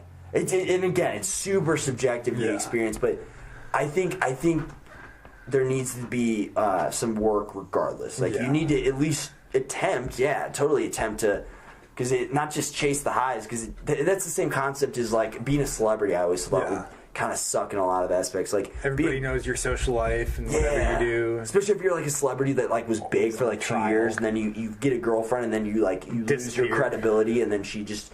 Or lose your money or something like that. She's just like, no, you like, I'm done with you. She only likes you for the superficial. That would be the worst shitty. It would be the worst feeling. I have a question that's kind of different. and this has been an experience, I'm not going to mention like who it was, but I'm anxious to hear your views on this. Okay. And whether or not this is shitty, because I mean, I don't even have my own views formulated on it. But I dated this girl, and towards the end of it, she told me that she wanted to be with me 5 years from now. And I thought that, like, at the time, I thought, that is really shitty to say, because that makes me feel bad about who I am right now. Like, you don't appreciate me for who I am right now. And, like, we broke up, and she was like, you know, it might work later on down the line. And, like, I'm not going to say she was stringing me along, because, like, she was just telling me the truth. And, like, I respect people that just straight up tell you. Absolutely. Because hearing it is better than wondering. You know, curiosity killed the cat. Absolutely. But and that leads to overthinking. Right. Oh, that's a fucking animal. That's a fucking beast. Yeah, it's a beast to deal with on its own. But, like, I thought... She told me at the end, we could get back together because I want to date the you that I know you're going to be 5 years from now. And I was like, that's not fair. Like, you're not willing to grow with me and to be with me throughout this. But at the same time, I thought, well, you know, maybe she is thinking of me because I need to be on my own. Otherwise, I won't continue to grow, you know? Wow. And so there's kind of two aspects of it. And you're like, were they thinking of my best interest? Were they thinking of theirs? Is it like both, you know? I would say and so it's kind of a mind fuck because you're like, oh yeah, I'm growing now. You know, you're like, fuck yeah, you're right, I'm growing. But like at the same time, you're like, fuck you for not dealing with me now. It's kind of a backhanded compliment. It's bittersweet. Yeah, absolutely. It's a two-edged sword, man. Because like part of it cuts you, and the other part you can use to cut other things. You know? Yeah, true. It's a tool, but it's also a weapon. Yeah, honestly, I wouldn't even say there are two ways to interpret that. I would say there are just a multitude of fucking ways to like take that, like to really interpret that. I don't know. I would say there's clearly a compliment in there that she's saying that you like in the future, like you're going to be brilliant. Yeah, like, you're going to be great. You're going to be an awesome human being. Like I would love to date you then. Yeah. Which is awesome. Sometimes I just wonder if she was saying that just because it was an easy way to let me down. That's a possibility. But at the same time, it's like, it's not that easy because then you're stringing me along because you're like, yeah, we could get back together later, you know? Yeah, you're right. Like she's like, okay, you're kind of like, you could interpret it like, okay, you're kind of a wreck now, but in 5 years, I think you'll get your shit together. We'll date again. I think it's more of a compliment. That's how I interpret it, at least. But I'm also a pretty optimistic person. So. I mean, I try to be. Right. You know, I can say you're a pretty optimistic dude, in my opinion. They say that sometimes the most optimistic seeming people are like pessimistic more so. Okay. And I can give you my honesty. I used to be very anxious. Really? I would overthink stuff so much. I have the same problem. And I think that was destructive, and I've kind of learned to control that because, I mean, it kind of goes to the topic that we were discussing earlier of existentialism, and I'll get onto that in a second, but that's next up because I do want to talk about existentialism. I find it to have been very useful to an extent. But you kind of, as you grow older and you're anxious, some people don't grow out of it and they take drugs and shit like that, but I think that you need to learn to work through things. But I learned sober through a book that Jordan actually suggested. It's called The Subtle Art of Not Giving a Fuck. We literally talked about this on my last podcast as well. Yeah, you know, I learned that it's my choice whether or not to care. You know, you weight your different thoughts and you weight the different things in your life. And, you know, if you give a heavy weight to something that is going to destroy you, then that's your own damn fault. Absolutely. You know, you are in control of your own happiness. And so you choose what hurts and what doesn't, and when accepting that, like, yeah, this sucks, but you know it's not always going to be that way, then that's a positive experience because acceptance feels nice. Absolutely. You know, but that helped me get through it. And if people were wondering, in short, me and that girl did get back together like 4 months later, and it just didn't work out. Like, we just kind of grew apart. Part of it's distance, part of it's just because I don't think we're meant to be together. And, like, I'm over that now, but, like, I wasn't then, you know? But, like, you grow as a person, and sometimes things just aren't meant to be, and, like, you got to just accept that. Absolutely. You know? But existentialism, do you want to open up that topic? I'll explain as much as I know. Basically, the way, which I believe this description was actually, at least how my memories are calling it, is that a lot of my understanding of it came from you. That one night we went to the gym and literally talked for like 2 hours. Yeah. thought it was 30 minutes, looked down at the phone, hour and a half, 2 hours later. Oh, shit, we didn't get a workout in. You sat in the sauna for like 20 minutes and then we just walked back home and talked more about existentialism. Well, it's basically the idea that we label, that we place our own judgments, our own labels upon whatever external condition like arises into our life or is presented into our life. So like nothing matters but what we make. Like it only matters as much as we make it matter. The value we add to it, kind of deal. Yeah, I would say so. Okay. I mean this sounds kind of crazy, but the idea was actually introduced to me initially by my friend Garrison. We were at this party at this guy's loft downtown that like I knew people that were at the party, but I didn't know the guy, and there was a whole bunch of food, and it was a weird party, but it was like, it was an interesting experience, and we got bored, and he was telling me about this new theory that he was reading about, and it was that nothing matters except for what you make matter. And he said, that's existentialism. And at the time, I was kind of like rejecting of it because he tried to use it as like a replacement for religion, and now I don't really see why I was rejecting of it, but I think that it's kind of true, you know, as far as what you let bother you. Totally. You know, so a lot of people struggle with confidence.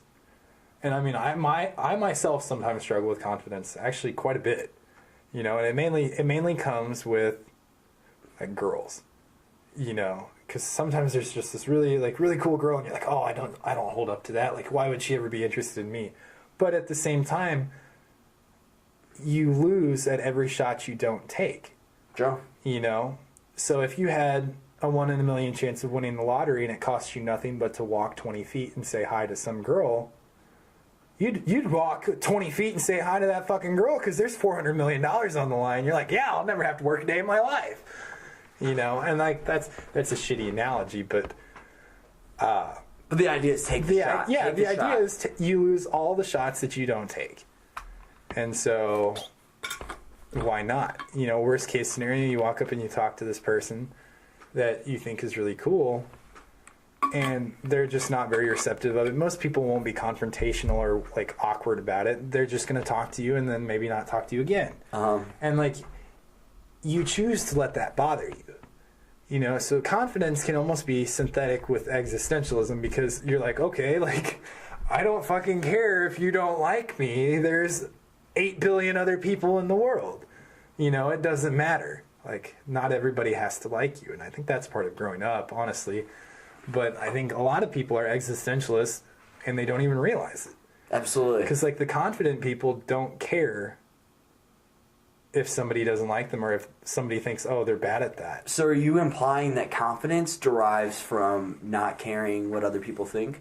I think there's two sources of confidence. I think not caring, like, what other people think and doing something for yourself. And then I think there's also narcissism, which... So, like, conceit. Yeah. So, like, you're so full of yourself that you're like, naturally, everybody's got to like me. I'm good at everything, you know? Right. And, like, some people do have that mentality, and, I mean, it can cause them problems. Or maybe confidence also derives from, like, confidence in your own abilities. Yeah. Like, oh, I'm good at whatever, wherever you... And that might be developed from dedication, you know? I'm good at soccer, like you are, because I have worked at this and worked at this and worked at this ever since I was little. I know how to do this. Right. It's not a question of whether or not you know how to do it. The idea like practice makes perfect. But I think that you can also derive confidence from the fact that you're just like, you know what, it doesn't matter. Like, I want to try for this job. There's this dream job that I have that, like, I'm seeing this dream job, and I would really like to have this job. Mm-hmm. But I don't know if I could do it. And, I mean, sometimes it does matter. If you're going to cost something billions of dollars or millions of dollars, or, like, put this company out of business because you're shitty at it, like, that kind of changes the game there. That does matter a little bit. It matters to more than just you.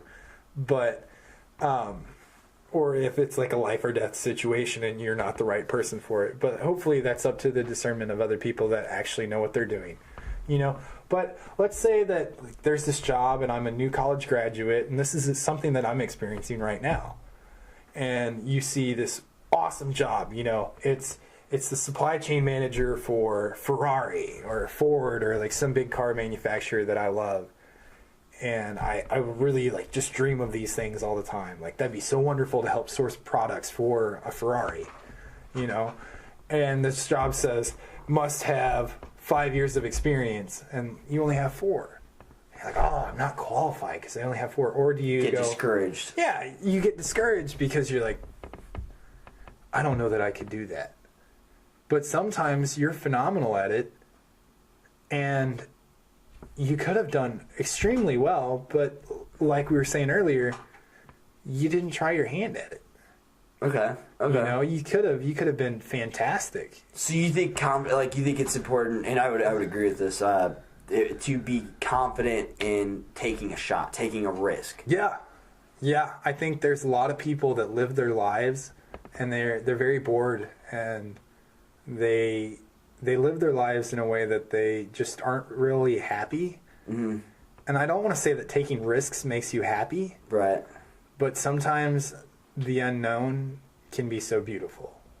Just kind of going for it. Like, life begins where your comfort zone ends is a phrase that I've really, really enjoyed because I used to struggle with kind of a confidence thing. I was like, I don't know about this. I'm not going to do it because I'm going to stay in my safe zone and what I know.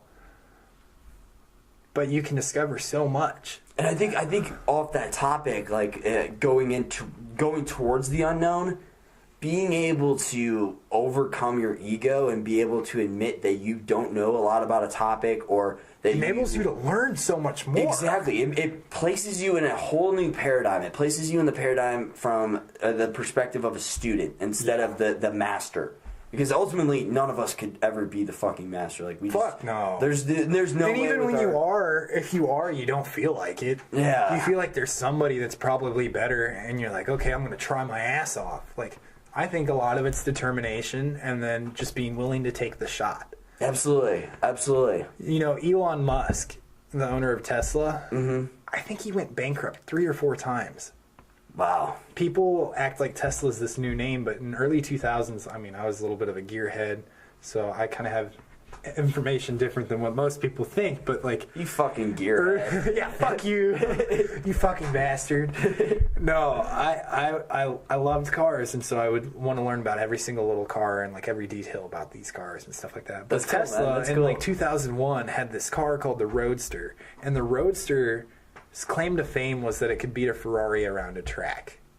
And everybody's like, oh my god, an electric car can do that? But like, now everybody knows an electric car can do that because they have instant torque, instant horsepower, they're going to accelerate faster, they can sustain that speed for longer, they have less moving parts, like all this other shit. But at the time, everybody was amazed by that. And like, that was really cool when that car came out.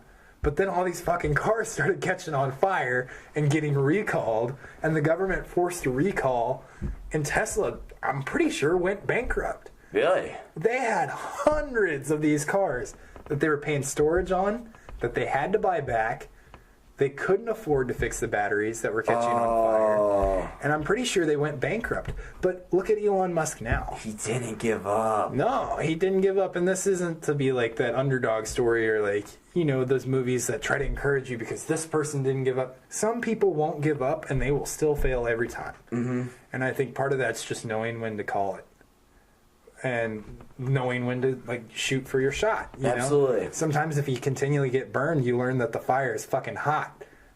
Oh, true. You true. know? That was deep. You're not going to keep touching that fire, but sometimes you have to push those waters. Absolutely. You know? Just fail until you fucking succeed. Yeah, and look at him now. He owns the largest private space industry in the world, I'm pretty sure. NASA pays to send shit up on his rockets. Wow. You know? Like, he's got all these government contracts. He owns Tesla. Tesla's doing well. I think at one point it had the highest stock value of any company in the United States. Really? And they're just booming, you know? They can't produce these cars fast enough to meet the demand. Wow, really? Yeah, and they're going into the trucking industry and stuff like that. I have seen they're that. revolutionizing trucking, and that's a whole nother story. All this stuff is very long. You could get into very, very detailed explanations, but it's just... I mean, he is proof that you need to take your shot. Absolutely. Because there might be things that you could be exceptional at and you're never going to know. I think it's going off of the Elon Musk topic. I think it's really beautiful. Like, obviously, all the technological breakthroughs that he's making are just fucking phenomenal. Like, he's an amazing human being. He's just the epitome of just an awesome person, honestly. Yeah. Everybody looks up to Elon Musk. Like, right? You think of the world's entrepreneur and you think of, oh, Elon Musk. exactly. You know, he's the new Bill Gates. But at the same time, like, it's also really cool because of how many people he's inspired. Yeah. Like, that's what makes me so optimistic. One person comes along and just makes all these breakthroughs. I mean, he has the Boring Company now. He has SpaceX. He has Tesla. He has those fucking gigafactories. And you never know. That person could go on to do another beautiful, like, an amazing thing like Elon Musk did, and I'm sure Elon Musk was inspired by someone else. Exactly. Yeah, that inspiration's infectious. I saw a Tupac video the other day. I actually reposted on my Instagram. Oh, dog, I saw a fucking Tupac video. Here, I'm gonna play this. I reposted this on my Instagram at Intrepid Jordan. I literally just got a FaceTime right now from my roommate, but I don't check phones during podcasts, so yep. I'm sticking true to that. No, I really like what he has to say. I'm gonna put it right up to the microphone so everybody can hear. Me, they know that every day when I'm breathing, it's for us to go farther. You know, every time I speak, I want the truth to come out. You know what I'm saying? Every time I speak, I want to shiver. You know, I don't want them to be like, they know what I'm going to say because it's polite. They know what I'm going to say. And even if I get in trouble, you know what I'm saying? Ain't that what we're supposed to do? I'm not saying I'm going to rule the world or I'm going to change the world, but I guarantee that I will spark the brain that will change the world. And that's our job, is to spark somebody else watching us. We might not be the ones, but let's not be selfish, and because we're not going to change the world, let's not talk about how we should change it. I don't know how to change it, but I know if I keep talking about how dirty it is out here, somebody going to clean it up. I want when they see me, they know. That's awesome. I want to bring up like two more topics, bare minimum, and I don't know how much time we have left, but Oh, dude, we can go as long as you want. Two more topics. By the way, I might add that I'm looking at Jordan's torso right here because he's got his sport coat on and no t-shirt, and it's very apparent that he shaves his belly, but he doesn't shave his chest. I do. You know why that is? I was just sitting there thinking about that while you're playing Tupac. Oh, that's funny. Why do you shave your belly and not your chest? I saw a commercial one time. Kate Upton. I find her. She got a hairy chest? Kate, my lord! What are you doing? You're going on the new Jack Link's commercial. You will be Sasquatch. Jack Link's commercial. Is it Jack Link's or is there a Sasquatch turkey? There's some I know what you're talking about. commercial with a fucking Sasquatch on it. You really let yourself go. They like tip over a golf cart and shit. But yeah, she talks about like what kind of guys she likes, and she's like, I like a trimmed up chest or something along those lines. And ever since then, swear to God, and it's become habitual at this point. Dude, her fucking husband Justin Verlander, of course, like those two are dating. That dude's talk about a power couple. God, yeah, right. I'm an MLB baseball player, and my wife's a supermodel. Or you got Tom Brady. His wife's like one of the most famous supermodels, and you know he might just be like the best quarterback in football history. Never mind the fact about Deflategate, but that's another story. Oh, yeah. Deflating the football. I didn't hear what you said. I thought you were referring to another individual in history. Yeah. You said his name was Deflate Rate or something? Deflategate. Deflategate. Gate. Okay. Like Watergate, only Deflategate. Pizzagate. Have you heard that conspiracy? What? Oh, my God. I don't even know if basically, I'm just going to say this and then we can move on to another topic because this is fucking weird. But, I don't know. There was a conspiracy. Apparently, it allegedly arose because of a New York. Okay, so it was a pizza shop, privately owned pizza shop out of Washington D.C., and the source was from a New York City police officer, and apparently the accusations arose that Hillary Clinton was sex trafficking young children out of a pizza shop? Out of a pizza shop in D.C. And this was enough of a problem that an individual showed up with a gun and is like, I'm going to save these fucking children. Like, this was a big conspiracy, and apparently it's just completely false. Shit, I've never heard of that. Yeah. I mean, I'm not, like, one to vote for Hillary Clinton, but, like, I've never heard of that. I don't know how much that's true, but... No, that's just ridiculous. It could be. Who cares? Like, well, not who cares. I mean, if there's sex trafficking, then we should end that. But, you know, I doubt it's true, but... Yeah, apparently it's just completely falsified. That's some crazy shit. Oh, the two topics that I wanted to bring up if we're going to continue is... So I have this... I guess it's a question in my mind, and it's basically being comfortable with yourself versus like trying to develop new attributes. So, for example, like I don't understand how some of these guys, and I mean this is going to sound terrible, but some of these guys that aren't that good looking attract some of like the beautiful, ambitious, smart, like super sweet or like really cool girls that they do. Mm-hmm. Like some of these guys just don't seem on the same level, right? You know, and I don't understand how they do it. And the word you could put on it is charm. Like, yeah, they have a lot of charm, but like, how do they have this charm? And that's been my question. And I know that sounds kind of conceited and a little bit superficial and stupid, because I am a firm believer that you're going to find your person sometime. Absolutely. You know? And I might be a firm believer in that because, like, that's what I hold on to and why I continue to try to date people. But, you know, I've always found myself wondering, like, how do some of these guys get these girls? And then, you know, some people are like, you know, these guys, unlike you, and when I say you, I mean myself, mm-hmm. These guys are comfortable with who they are, and they embrace who they are, and they know their passions, and they love this, and these girls, like, they really find that to be cool. And I have heard from so many people, and I've found it to be true for myself especially, that ambition, passions, and like passion so much so that you're dorky about it, are attractive. More so, like, I have found so many friends that have talked about, and friends that are girls have talked about how it is sexier to them, like literally, physically, sexually, more attractive when they can connect with a guy through conversation and just like verbally and communication. It is so much sexier than just like having abs or like really? Being ripped. They're like, yeah, the guy's ripped and he's kind of cool versus a guy that I really connect with in conversation. I'm going to choose the guy with conversation. Right. And it's just kind of stupid because, I mean, I know you shouldn't believe it, but the media so much so pushes that, like, these people are beautiful and this is why they're beautiful and this is why they're together and they attract these other people because they're beautiful. You know?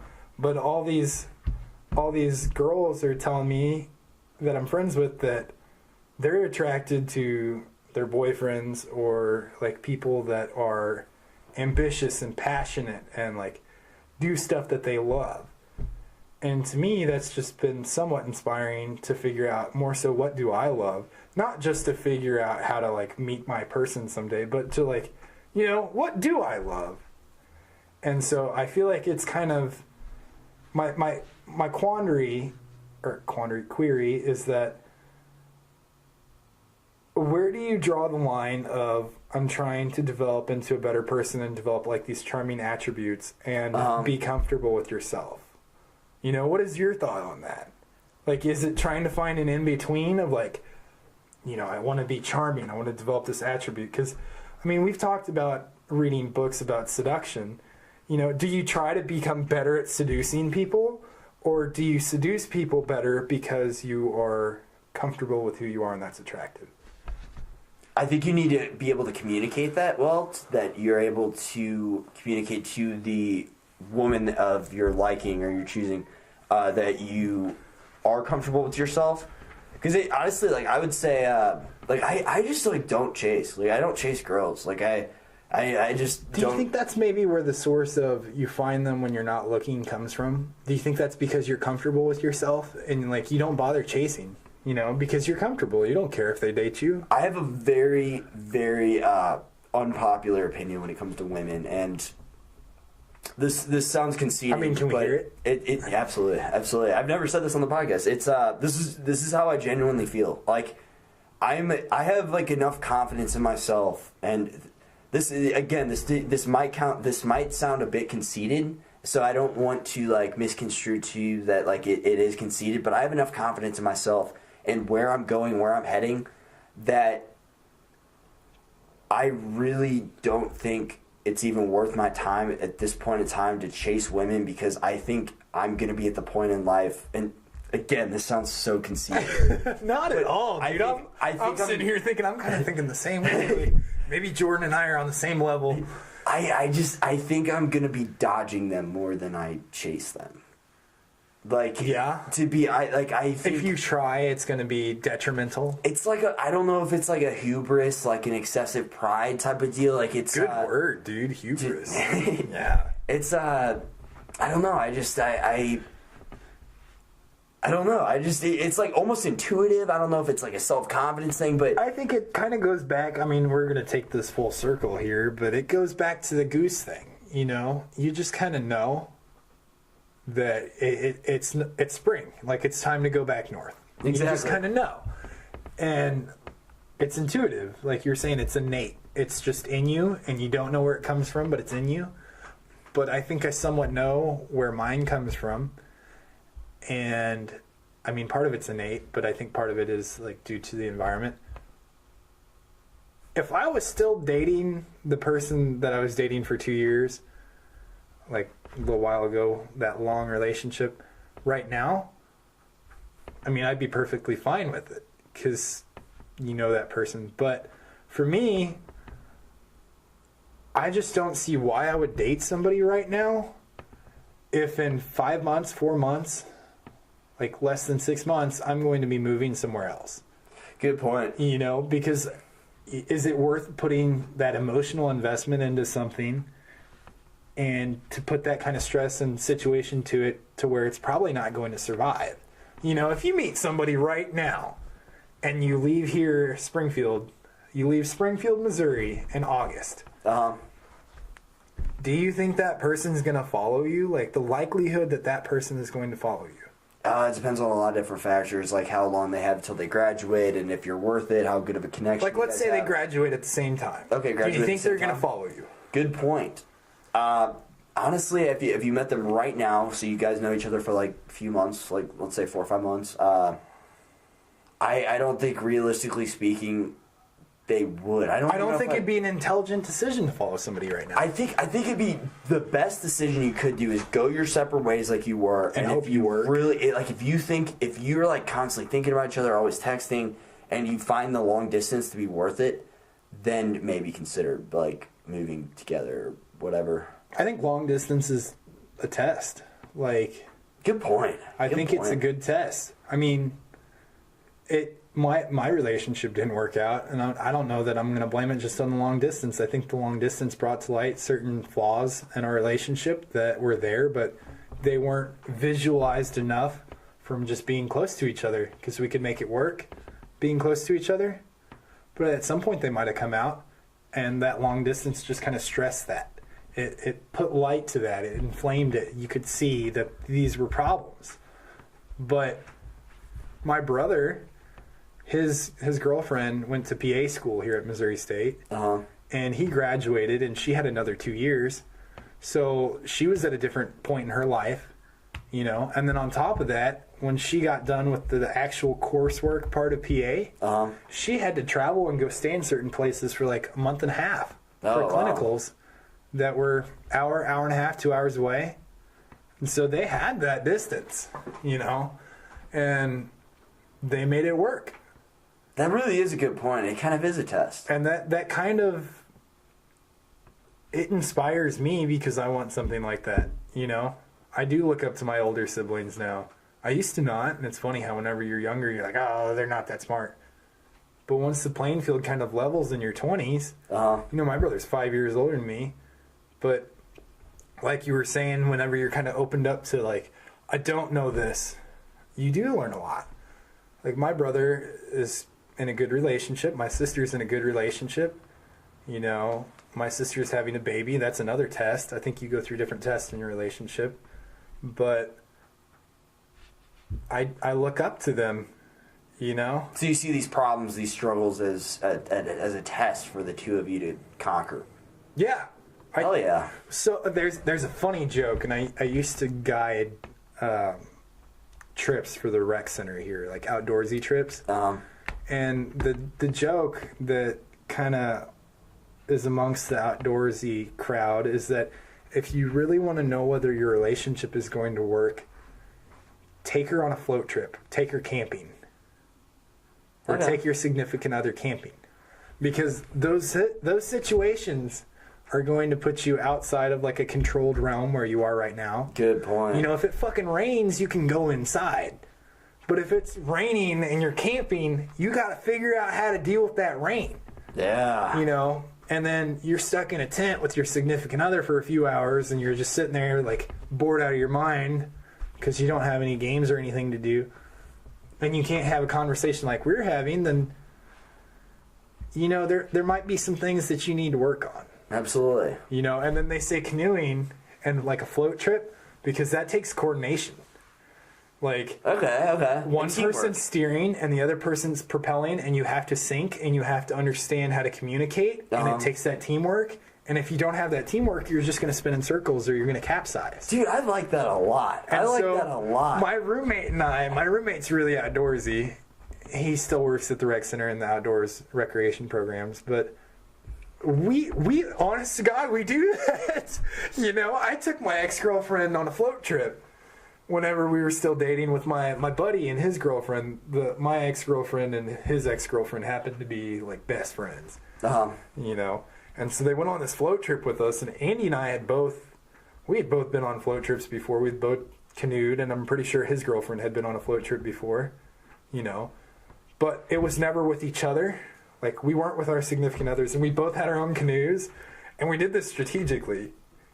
And we both, like, tried to see how it was working. And those two were just, like, giving each other so much crap and bitching at each other because they're going in the wrong directions and stuff like that. I mean, Ashley and I were too, but, like... That's funny. It was funny as shit. Like, yeah, to see their relationship dynamic versus yours and how you guys handled this, like, in comparison to theirs. Yeah. Like, not to compare yourself to others, but like it's like it makes you appreciate your how you guys handle it. Yeah, you see the difference. Yeah, you know, and like we made it work. I love that. Ashley I love had that. never really been canoeing at that time, and you know, we were going in circles for a little while, and at one point it was probably my fault, but at the other points it was probably hers, you know. Totally. And so we were giving each other shit about that, and you learn to deal with stuff, you know. And I think that it almost forces you to argue, but it forces you to argue to figure out how to solve this problem. Because if you don't solve this problem, you're going to have a bad experience. Exactly. And I think that's a key to a relationship. You get better at problem solving because problems are inevitably going to arise. So it might as well get better at working as a cohesive unit. Well, exactly. That's and fucking if you don't, awesome. If you don't, then you're fucked. That's it, dude. You're probably going to capsize that canoe. Good point, yeah. You know? It's like your relationship. It's going to sink or swim.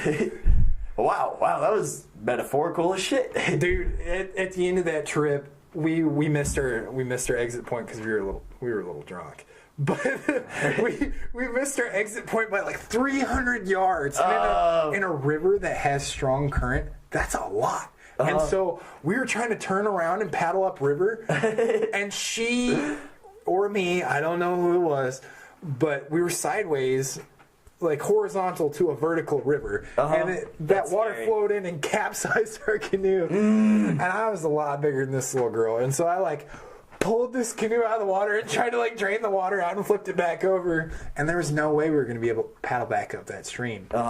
So I am like grabbing this canoe by the hole of the canoe, and I'm like dragging this damn canoe upstream. And she's like hanging on, so she's not going downstream. So I got more weight on it, and I'm like pulling us back up to the exit point. And my buddy's doing the same, only they didn't capsize and lose all their shit. Oh my god, it was an experience. And we got back, and we're like all tired, and like, you know, it's a good experience. Take your girlfriend on a float trip. Take your girlfriend on a float trip. Before you get married, take her on a float trip. Yeah. I think it is important to struggle together. Well, and I was listening. Well, I was watching Steve Rinella's show. His show is wonderful. It's called Meat Eater. If you've never watched it, and even if you're not into hunting, there's some good lessons learned in this TV show. And his podcasts are probably even better, honestly. I think his podcasts are better than his TV show. But he was talking about how there's two different kinds of fun. And his buddy brought this up to him. And there's fun at the time where it's like roller coaster fun. You're riding a roller coaster, you're like, yeah, this is exciting. You know, this is really cool.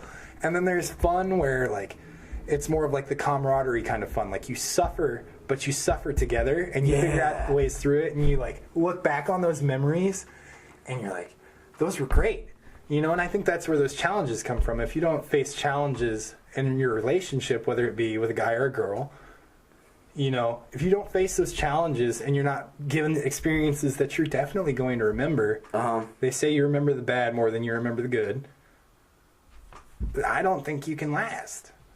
I guess that depends on perspective too. But going off of that, I think it's really cool because like from an independent perspective, I like to constantly go outside your comfort zone and take on these new challenges to challenge your personality. If you're talking from like a personality, you don't like to be stagnant, or like a self, yeah, exactly. Like because it brings out new sides of your personality that you didn't even know existed beforehand. So same thing in a relationship dynamic. Whenever you are, you see how they fight. Yeah. Like we were going back to like you got to solve the problem. How they. What was your original question? Because I never answered that. My original question was. You said you had two more questions to ask because I went on the tangent where we kind of mixed in it, but like mixed my two questions, and that's okay. But my original question was, what do you think is the line that you draw on I need to learn these new attributes, like I should be charming, like I need to learn how to seduce people? And I mean, seduce might be looked upon as like a bad word, but like I need better charm. Right. Or do I learn more about myself and do things that I enjoy and that attracts them? Is that going to attract a better person than seducing someone or charming someone? I would say love yourself now, in the here and the now, for what it is, because that's all you can do. Like, that's all you can be, is who you are right now. Yeah. But have the intention. I think having an intention to grow, or whatever it is, whatever that goal is or whatever, is extremely overlooked and extremely important. So maybe I like all I can be is who I am now. Like all these people that have come into my life, all these external conditions, the biochemical makeup that makes up my mind, my biology, like my genetics, like all these things that make up who I am, ultimately led who I am now. And like all you can do is accept that and love yourself for it. And then moving into the future, you can have the intention to improve upon it. Because I guess what you're asking kind of is to find the balance between loving yourself for what you are and trying to become better. Yeah. Because I would just say that would be my opinion, at least. Like, because that's all you can be, you know. Like all I can be right now is all the experience that shaped who I am. But like 5 years from now, I would like to be able, like, if I could meet myself 5 years from now, I would hope that I could get my ass kicked. I would hope that I get dominated in a conversation. I hope that I know a lot more vocabulary. I hope that I'm stronger. Like all these goals you want all leading these up to different it. things. Totally.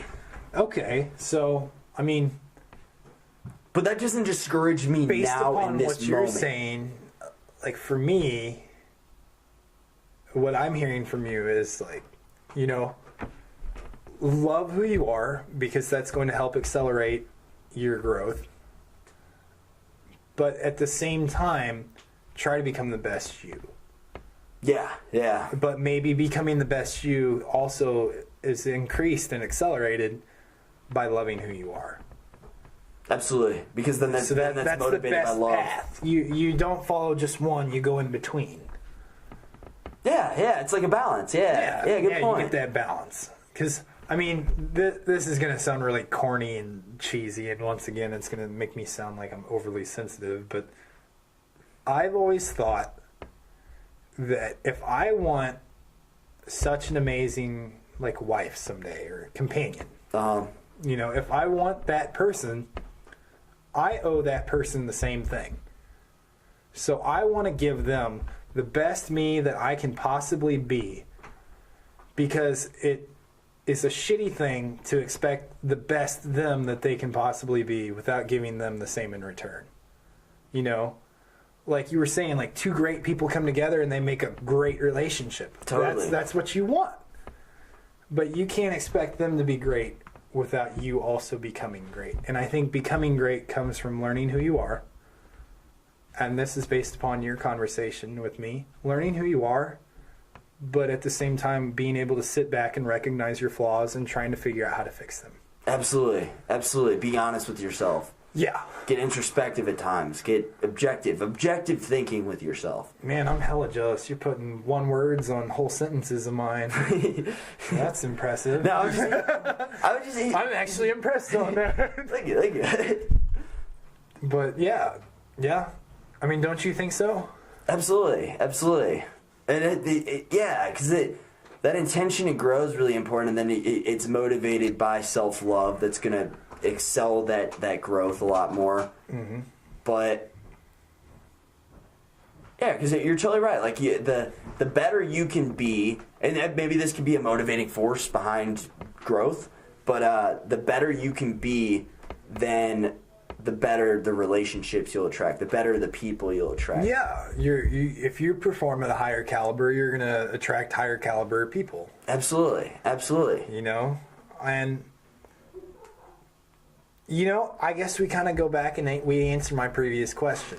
My question of like, do you try so hard to become this, or do you like just focus on learning to love yourself and that gets you there?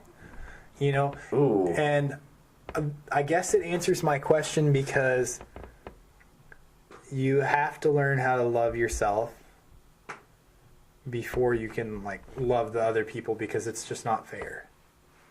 You know, and you're going to get that attraction once you're at a higher caliber, you know. But you're gonna get to a higher caliber by learning how to love yourself, because the person you want to date knows how to love themselves. You know, you don't want to date somebody that's solely reliant on you, and you constantly have to go out of your way and stop doing what you're doing to make them happy. Just like we were saying earlier. Relationship. You know? Yeah. So. Yeah, because that dependency it's unattractive too. It's unattractive. Like whenever you're doing well, mm-hmm. like celebrities, same thing. You know, whenever somebody's performing well, everybody loves them. Absolutely. You know, it's attractive. So do the best you can do, and somebody's going to come along. Absolutely. Absolutely. And sometimes that takes failing. Sometimes it takes taking risks. And I think, like you said earlier, I think it's really important to not care what other people think. Yeah. While you're doing that. Because sometimes, like, that's going to restrict your growth a lot of the time. If you're trying to grow, but then something's holding you back, like the opinion of another individual, whether it be a family member, a friend, even a stranger. Even if you think that they're judging you because you're into, like, nerdy, sciencey shit, like we were talking about earlier, like, somebody's got to love that, you know? There's somebody out there that loves that kind of stuff, too, or simply loves the fact that you can nerd out about something. Absolutely. Because if you're not nerding out, then I don't know that you really know who you are as a person, because there's got to be something that you're passionate about. Or curious about, but... I was talking to my friend Rachel the other day, and Rachel's really cool. I mean, she hasn't been in that many relationships, so some of the advice she gives towards them is like, questionably, like, whether you should follow it. But okay. She told me that she would be more interested in somebody that walked up to a bar and instead of saying, hey, like, gorgeous, you know, or something like that, just like superficial, if they were like, hey, like, tell me about yourself, where are you from, you know? And then, like, go on from where you're from and, like, that icebreaker, and once you start to get to know each other, be like, okay, like, what are you passionate about? Because if you were to describe yourself to somebody, what would you think of? You would think of what your passion is. Good point. You know? Good point. So develop that passion. Like, you have to nerd out. Yeah, I was kind of expecting something, like, extremely counterintuitive, but, like, I like that. Like, that. I guess it kind of is counterintuitive in a point. Like, it's a different approach. It's different than most people would. So in order do. to attract someone, focus on yourself. You know, what you enjoy. I guess all relationships in a way are kind of a reflection of you too. Holy crap! Yeah. Like friendships. Yeah. Family members, like. Say, every person, even, I feel like you have a different, obviously you have a different relationship with every individual you meet. Like, some people I'm goofier with, some people I'm more serious with, some people I'm more, like, philosophical with. Like. Yeah, I mean, I can see that. And I think it kind of goes on your comfort level and what they nerd out about and what you nerd out about, and that's... And who you choose to surround yourself with, predominantly. Yeah. I think that's perfect. That kind of ties together everything we were just talking about. Totally. For like the past 2 hours. Do you want to call this quits, or you want to keep going, or? Do you have any concluding thoughts? I think it'd be fun to end with a concluding thought. I will say this, and this has been on my mind a lot. Yeah. This podcast right here is why I started podcasting. Straight up. What is that? Like guests like you are why I started podcasting. So because I love being able to explore other people's minds, and also whenever like a guest or an individual, I mean, it doesn't even have to be a guest on a podcast. Like I just love it out in the real world, conversation. Whenever the good quality conversation that creates new thoughts and that challenges your own thoughts. Like, and would you say it's kind of like an adventure? Yeah. Because whenever, like, I mean, this sounds philosophical as well, and I don't know if some people that would listen to this would know what that feels like, but whenever you go on an adventure, like a new experience, like if you were to go on a hiking trip, you usually end up closer and learning stuff about yourself along the way. And like you become closer with the person you were there with, because both of you kind of break down those borders because you're struggling through it together. You're doing these new things together. Totally. You know? And like through conversation that you and I have, you learn about yourself, but you also learn about me. Absolutely. And like a different way of thinking. Like that's like it kind of opens your eyes to realize that like people are like there are a multitude of ways to like view the same situation. Like there's one situation, multiple perspectives. Exactly. And like that's really cool because you get so caught up in your habitual way of thinking, and you're so frequently. biased. Yeah, and then you're really limited with just one mind. But whenever you have a mind, whenever you have another mind that's able to challenge your perspective on something, then you're able to be like, wow, okay, like I see that point of view. Like that point of view makes sense. Or wow, I would have never thought about that before. That completely opened my eyes to, like, Yeah. whole new perspective on the world. And don't you think it really helps to go into a conversation like wanting to learn something Absolutely. and thinking I'm going to learn something from the other person, because that helps you stay inquisitive, but you also use like intelligence and logic, and you like have good conversation. I feel like going into a conversation and wanting to learn something helps have good conversation. Absolutely. You know? I don't know, I'm trying to bash on any other guests. Like, I've had a lot of awesome people on here. Yeah. Just, some people aren't necessarily as thought-provoking. I mean, everybody's got their skills. Like, I feel like everybody I've had on, I've learned something from. I feel like some guests probably don't go on as many different tangents as we do, but I like the tangent. Absolutely. Yeah. And that's what I enjoy as well. I enjoy being able to go, like, into depth, like, within things. And also, you're also very good at not interrupting. Like, I've noticed. I am? I feel like I'm horrible at that. I think you're.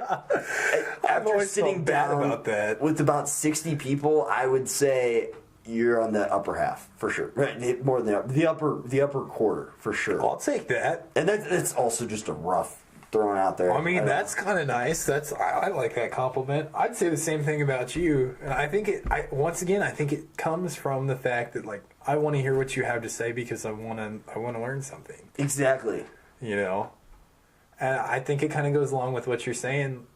And this is kind of an abstract thought, but you know, people that aren't open-minded, and like a lot of people that are extremely biased, like I want to use racism as an example, and it's not that it's relevant in today's like topics or whatever, but I don't really want to delve too deep into what racism is, but you notice that the more that a person has traveled, and the more that like a person's gone on an adventure and like seen new things, like the less racist they are.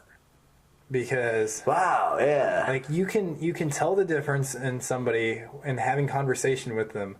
Like you can tell if they've traveled a lot or not. And I've always said this, but you can tell when somebody's been outside the country because they think of more of like humanity as a whole and like people all around the globe than they do just their country. And that's because they've experienced other cultures and other perspectives, and yeah, exactly. So true. And I mean, that's not to say that they're better or worse, but that's just different. Something that you notice. Just different. Yeah. It goes back to existentialism. Like, does it matter? I mean, to some people it might, but to some others, like, they don't give a fuck if you travel to Europe. Like, they might call you a snowflake because you're like, oh my gosh, like the people in Paris just keep getting bombed, and you're like, you know, like, why do you care about the people of the other countries? They're not close to you, but like, why shouldn't they've been there? Yeah. You know, so it's existentialist. Like, do you care? And I mean, we're talking about people dying, which is never a good thing. Like, that's not something that I think existentialism applies to. Like, loss of human life is never desired, you know, but like it was just an example. But like, you know, you've traveled, you see things differently. Absolutely. And does it matter? Some situations it probably does. You know, I think also, like, I know for me personally, a very, very large impact on my life were these two Australian guys who came here 2 years ago. It was this semester 2 years ago. And they were, dude, these guys just opened my mind to, like, so much. And it, like, I never traveled to Australia. I went to Jamaica when I was like 2. But you want to now, though. Exactly. Like, I'm in a very, I've lived in a very, like, small bubble in a lot of ways. Like, I mean, I've traveled I actually went across the country with these two. That's the way a lot of us from the Midwest are. Sorry, I didn't mean to kick you, bud. But yeah, like, they just, I spent a lot of time with these two and, like, hung out with them all the time. And I don't know, I always stray towards, like, different cultures for that reason. Like they feed my curiosity a lot more. Like, and before that, did you have any desire to learn about other cultures that much? Like, you might have. I just remember the activity doesn't need to be mentioned, but it's the first time I've ever implied that. Fuck it. But we were hanging out and talking for a while, and I remember them describing the Aboriginal people and how these Aborigines in Australia basically were living there long before the Europeans came over, and then the Europeans kind of like wiped them out, and kind of like we did with the Native Americans. And it was just very interesting to me. I just remember staying up that night, and this was like the first night we like really hung out and like chilled. And I just remember staying up that night and just researching the fuck out of this. I'm like, wow, this is crazy. So and then just as the semester went on, like they both just like they just saw the world differently. Like that's the best way I could put it. And then one of them specifically had. Like, they both added a ton of value to my life. Like, don't get me wrong, but one of them specifically, it was more than just a culture thing. It was like his way of thinking was evolved. It was beyond what And you admire it. Dude, I argued with him at the time. I argued with him more than anybody, but he challenged me. He wasn't necessarily a likable guy to a lot of people with like a big ego, because he was the most honest person I ever met. He shook their ground. And the thing that people didn't understand about him, they misinterpreted this all the time with him, is that he constantly was, where he was so honest with himself because he had such a lack of ego that he was, in result, a lot more honest with other people, and sometimes it was a little bit inconsiderate. And he told you what he was thinking. Yeah, exactly. And that was just one of his personality traits, but he really, I guess, shaped me into like a better person. Like the amount of growth I experienced just from meeting those two was like insane. Like I honestly don't know I'd be doing this podcast if I had never met them, because they just got my curiosity flowing on like another level. It kind of changes your thought process. Absolutely. How you function. And like to put it bluntly, a lot of Americans that semester, because I was joining a fraternity, and a lot of them just bored me, if we're being completely honest. Like, and it's nothing against those guys, you know, because you've been put on. It's kind of like being high. Like you're put on this level, and then you're so intrigued by it. It's so new. It's so different. Like it's a different thought process. It's a change from what your normal reality is. A shift in perspective. Yeah, a shift in perspective and the way you view things. And you're like, wow, this is really cool. And like you like being challenged, and you're kind of intoxicated by it. You're like, that's attractive. Like that's cool. I want that more. Absolutely. You know. Well, it's the same idea. Like tomorrow, when right now the mood I'm in is going to be very different whenever I wake up in the morning. And it was very different than whenever I woke up this past morning. Or it'll be different. Like, my mood will shift so much throughout the duration of the day. Like, tomorrow I'll wake up and I'll be in whatever mood I wake up in, right? Yeah. Like, that's kind of the cards you were dealt on the day. So, say I decide to go work out. And then I get those endorphins flowing. I got my blood flowing. Like, I don't know. I'll be a different version of myself. I get what you're saying on that. I started, and I need to get back to it, but I really haven't had the time to get in sleep and everything else that I want to do on top of working out. I kind of fell out of it over the past month, but I used to wake up and work out because, I mean, I would wake up and I would just kind of be still, and I would think about, like, let myself like slowly ease into the daytime, you know. Okay. And ease out of like that sleep mode, because even when you wake up, sometimes your brain's not functioning at the same level that it's going to be in like an hour. Absolutely. You know, so I'd wake up and I'd just kind of sit there, chill there, lay there for like 10 minutes. And like I'd start thinking about what I got to do for the day and all this other stuff and what I did yesterday and didn't do. And then I'd go work out. And I'd go work out because those endorphins, and I mean, chemically and biologically, after you work out, your body's different. Mm-hmm. You know, but if you ever notice, like, after you work out, especially in the morning when you still have a bunch of energy, you're motivated. Absolutely. You're like, I'm going to go home. I just worked out. I'm going to take a shower. I'm going to make some breakfast. I'm going to really enjoy that breakfast, man. That breakfast is going to be good because I'm so hungry.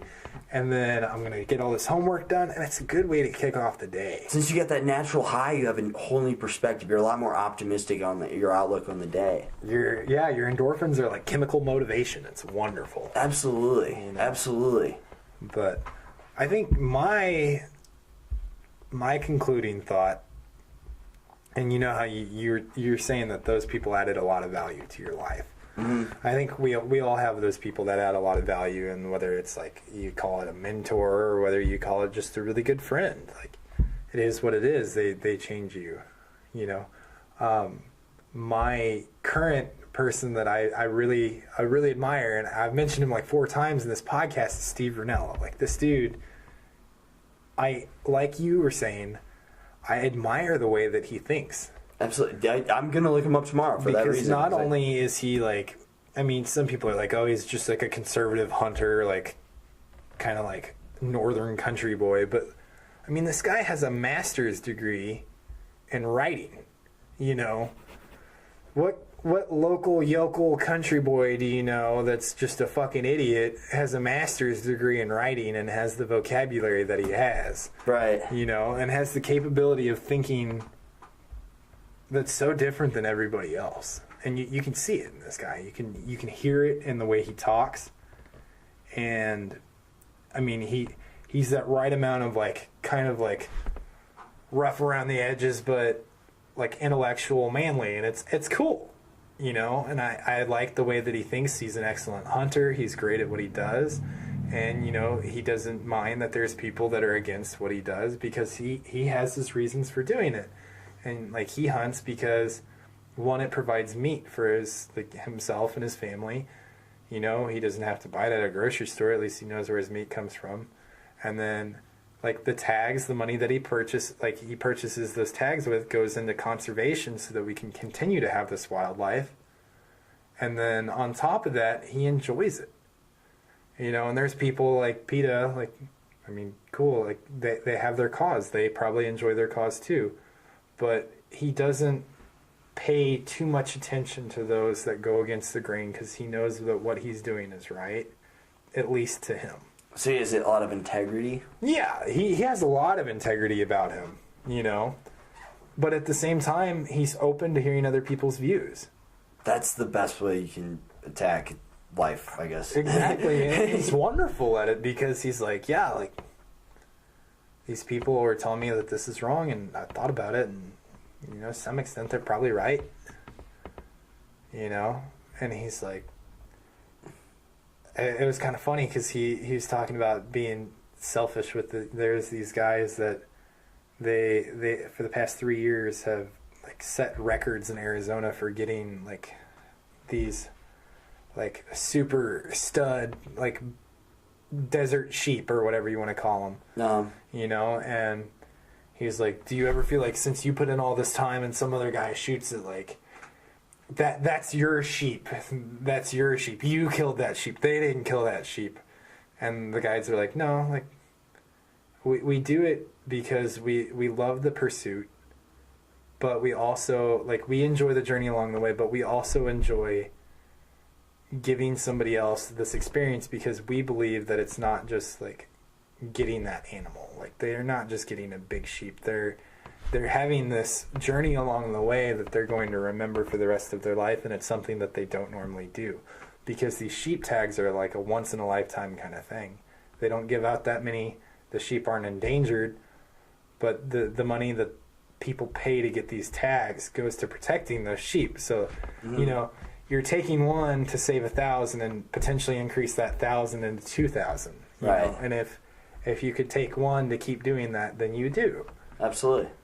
You know, and he's talking about like all these people going against it, and these guys are like, well, like we have an understanding of this, we know how this works.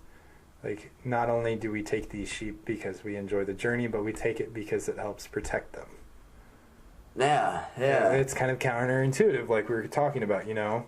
Well, like at first, like on that topic, I feel like a lot of people are too quick to judge because they hear, oh, they're just letting them just kill these sheep. Like, what's up with that? Yeah, But then, trophy hunters. exactly. Oh, God. You know? Then you learn you dig a little bit deeper into the topic. That's why, like, on a Well, lot some of people notes, are probably douchebags and do just like killing it because they want to feel manly because they killed this big old sheep, you know. But Right, right. there's a lot of people that they do it because it's this journey. They do it because they enjoy this journey and they like it. absolutely. Not just the killing, but they like the meat. They like the pursuit. They like the experience. You know, and it's not detrimental for them to do so. It's actually beneficial. Yeah. And Ironically. that's something that a lot of people don't understand with conservation, especially in America. Because they're ignorant to the topic, whether they want to admit it or not. Mm-hmm. And I mean, I got to be honest, and I don't mean to get too much into the topic of hunting and conservation on here, but it is something that's important to me. Mm-hmm. I've become more outdoorsy and into hunting and conservation really only over the past few years. Like, I never quite understood my brother's draw to it, but at the same time, like, I kind of have this innate draw towards conservation and hunting, and it probably comes from my grandpa and my brother and my dad, but I mean, I do have this draw. But I watched this documentary that's on Netflix, and this documentary is called Trophy. And what Trophy is about is these hunters, and everybody's heard of them, like the guy that owns Jimmy John's kills lions, and like, ah, fuck that guy, he kills lions, you know, they're endangered. And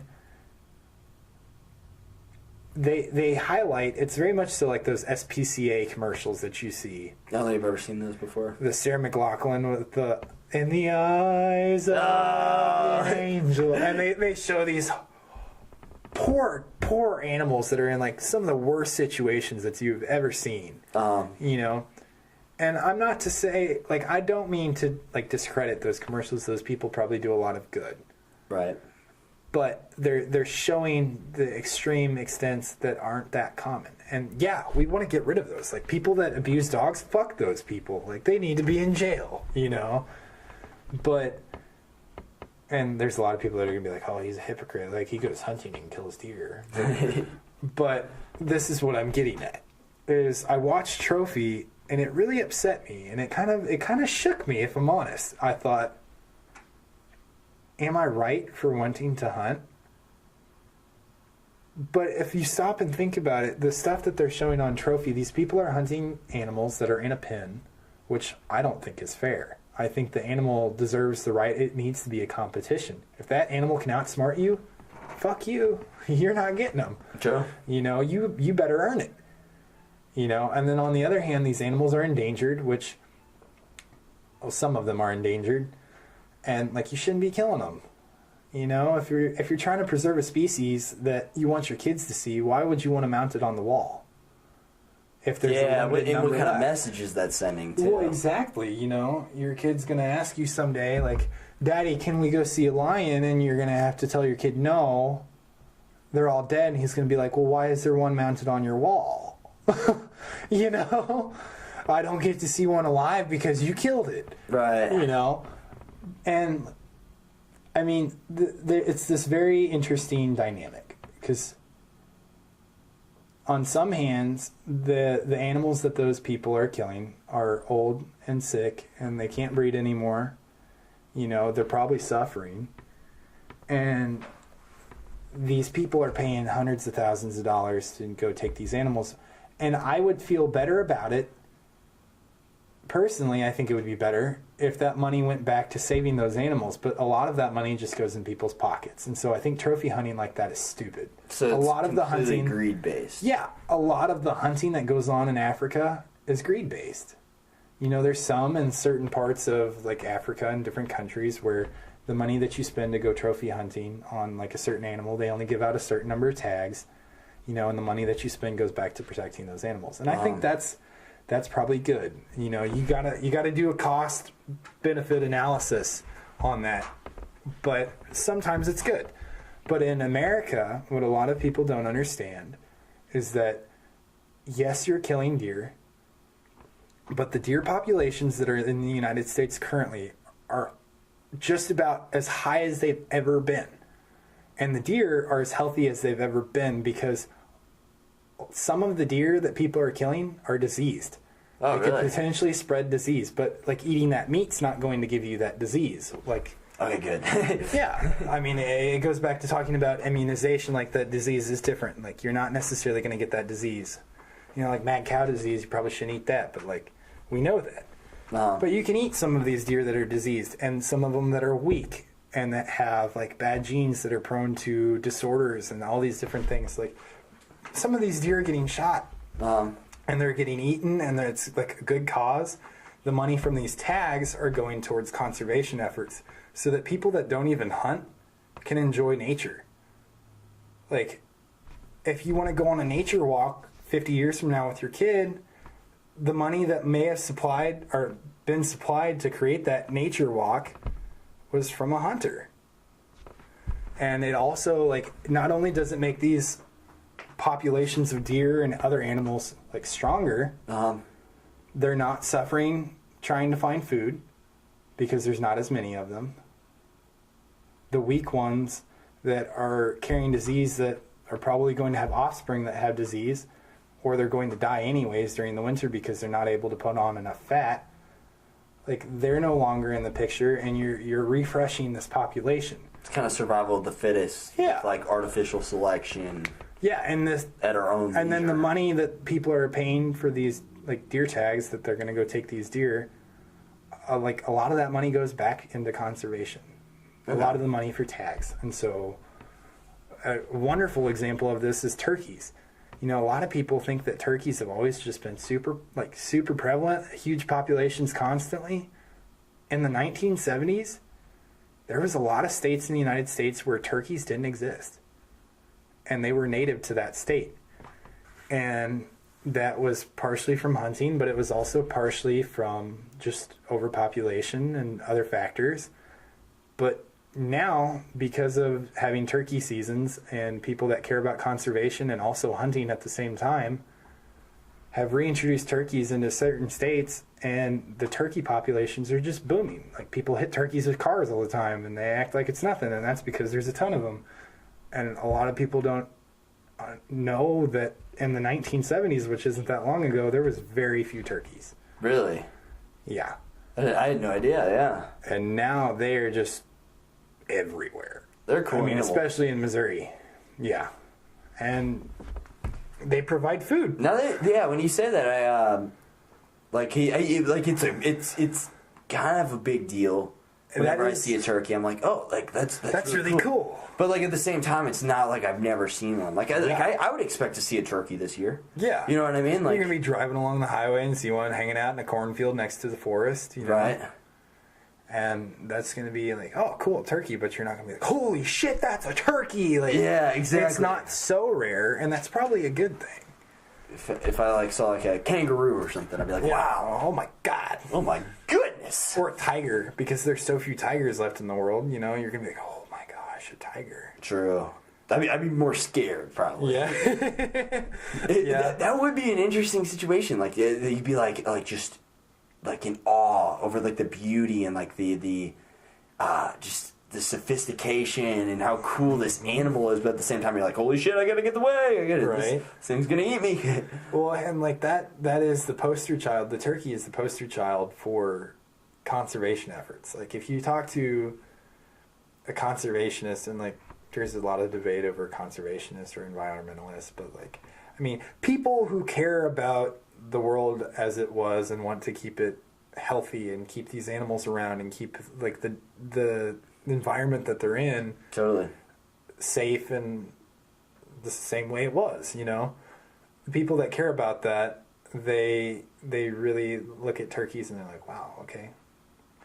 That makes sense. And to people that don't care but like seeing turkeys on the side of the road, like, you can accredit that to a lot of hunting and a lot of the people that do hunting. You know, So they're making a positive difference as well because they have a real appreciation they're making a for positive nature. difference because they appreciate hunting and they appreciate nature, and they want to keep it that way. Totally. So even though they're hunting and like, yeah, they're taking this deer's life, that deer is providing food for them. They could potentially be pulling disease from a herd of deer, and your kids get to see deer now. True. You know? But honestly, like, the There's a deer lot of and stuff the that turkey, happened from overpopulation. there's a lot of backing. I'm like, yeah. And You're making some good that's arguments. pretty cool. I mean, honestly, I just don't want people to view hunters as a bunch of dumb rednecks, you know, because they're more than that. As somebody Some of who's them are. pretty ignorant on the topic, I wouldn't say I view hunters as red, because I don't know. I know some really cool people that are hunters at the same time, so I don't know. I also don't stereotype, so I don't really live with that paradigm. Like, so I don't know. Yeah. Like, but I get what you're saying. It's probably at the same time though. I bet it's a lot of really simple-minded people that are thinking that way. So Yeah. that would probably make me feel better. The problem that arises, and they talk about this, Steve Rinella talks about, you know, a lot of hunters are like, why would you want to get more people into hunting? That just means that we're not going to get as good of deer. Like, there's going to be more people trying to hunt the same deer in the same property in the same area that you're trying to hunt. Like, why would you want to increase your competition? And the reason he gives is that it's a hard balance to have, because yes, you want low competition for the deer or the animals that you want to hunt, but you want that popular opinion of like hunting is not a bad thing, it's sometimes a good thing, so that you can continue to, and your kids can continue to, because unless you have a majority that think that this is acceptable or this is good, it could be taken away. Right. Because there's a lot of people, and I have an ex-girlfriend that I was talking to the other day, and she's like, "Oh, you're into hunting? That you want to go kill little Bambi in the woods? Like, that sounds like the beginnings of a mass murder." And I'm like, "No, like, that is not even close. Like, why would you compare it to that?" Yeah. You know, that's very irrational. But there's thinking. people that would probably rather do away with it. But if you do away with it, you're not going to have the same money going into the Parks and Rec programs that Missouri has to offer, you know? I think if the demand's there, it's going to stay. Just like abortion. Like, people can argue it all they want, but like it's not going away. Well, you know there's a record. I think they were saying there's a record low. I saw something the other day, an article saying there's a record low in the number of young hunters in the United States. And I don't know whether or not that means that there's more people that think that it's not acceptable, or if there's just more people that they live in the cities, they've never grown up around hunting. Like you were talking about earlier, you were saying, yeah, I'm interested in it, but I wasn't raised around it, so I've never been. Yeah, exactly. You know? And so it's kind of hard to judge that. Because I grew up and my grandpa was a hunter, my brother's a hunter, my cousin's a hunter, you know? So, I mean, at some point I was probably going to experience a hunt. You might have tried it. Yeah. Yeah, you dabble in it a little bit and you decide whether or not you like it. But some people have never been, like, given that opportunity. Totally. I didn't really... Yeah, my cousin who's actually in jail now. Don't use that analogy. No. But like those like that's pretty much the only person I like knew somewhat in like I wouldn't even say my inner circle. He just happens to be related to me. But he was the only like person in my environment in my life that like I had any exposure to hunting. So I guess the opportunity's never been there, like you said. Yeah. And then, depending upon your thought on your cousin, you might like it or you might associate it with being a shitty thing. True. I never like cared. If he I mean, he was always kind of a shitty guy, but. But I mean, I guess since we went on the longest tangent ever, my final thought is that be who you are, and that's going to push you further than trying to be something you're not. And then on top of that, like, chase your goals, but continue to be who you are. And don't let your goals necessarily completely shift who you are. That's what I struggle with. Because I think about this podcast all the time, and I need to appreciate it for, like, what it is. Like, enjoying these conversations, as simple as that. And ideally speaking, I would like to benefit monetarily off of this. Because even if it's a little longer than monetarily, but, like, You don't want something to consume you. There's a difference between infatuation and enjoyment. Yeah, yeah. You know, whenever you're little and you have your first girlfriend, you're probably infatuated with her. But as you get older, you learn to enjoy people and not necessarily be infatuated by people. I guess what I'm trying to achieve is a healthy level of obsession. Yeah. Because, I mean, like we were saying, passions. Mm-hmm. Passions are wonderful. Absolutely. They kind of define who you are, but at the same time, you still need to have those other pieces to you for it to be like cool that you have that passion. Because you don't want to just be all about this podcast and then this girl that's going to take interest in you because you have a cool passion, or this person that's going to take interest in you because you have a cool passion. Like, they might be put off by the fact that you, like, yeah, you have that passion, but you don't care about them, or you're not a well-rounded person. Totally. I'm just like a one-track kind of deal. Yeah. Absolutely. You want to be well-rounded, but still have your passion. And the beauty in the podcasting goal is that in order to produce, I guess, optimal content and, like, just a variety of content as well, is that I need to be as well-rounded as possible. Yeah. So, like a lot of my motives in life now have become, I wouldn't say it's more of an incentive to get interested and get curious in particular hobbies and passions and things. Because I'm like, well, if I get more well-rounded, then I can talk with more people, and right. I can talk more knowledgeably, and like about have things. opinions, but have questions. Exactly. Because you don't just want to be interviewing; you want to have a flow. Totally, like conversationally based, but like have some interview questions. Like if I just sat here asking you questions for like the full 2 hours, you'd probably get fucking bored. Oh, I didn't like that. That's just like an interview, and that's just kind of weird. Yeah. If I have input on what you say, not only do you recognize that I'm listening and paying attention to what you're saying, but like you think about what I'm saying, and that leads to other things. Absolutely. That's probably why we have so many fucking tangents. But yeah. Cool. Well, you want to call this quits? I think we It's called 2 it. a.m. actually. I just checked the time. Shit. I didn't check the time for a while. I was like, wow, 1:59 on the dot. Damn. Cool. Well, do you have any send-offs? 2 hours 40 minutes. This might be my longest one. I don't know. I don't think anybody's gonna listen this late. Yeah, true. If you're out there, if You could be next on the podcast. if there is other life out there, if you're existing, I don't really know what else to say. Keep on keeping on and be who you are and have fun. Yeah, I appreciate you listening this long. I really do. That's really awesome of you. There's probably like 2 of you, so you should feel unique. True. Maybe 1.5. Who knows? Half a person. Cool. Like a midget? Well, yeah. Little dwarf. Is he half a person? No. He's like, fuck this guy. I'm turning it off now. Fuck you guys. I'm never listening again. It's like I like this podcast until they brought up the dwarf thing. Ooh, my final remark before you push pause or stop. Okay.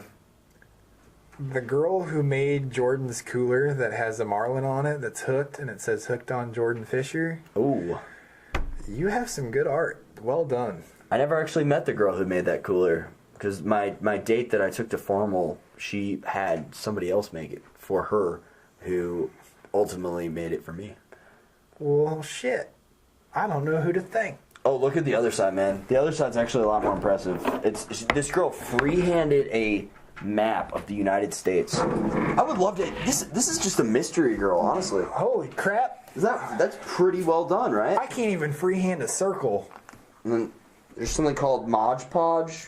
They put that Man U sign on. Dude, I used that shit in the 90s. And this is Jimmy Tatro's logo. Props. All right, people. I think the podcast is over. Peace!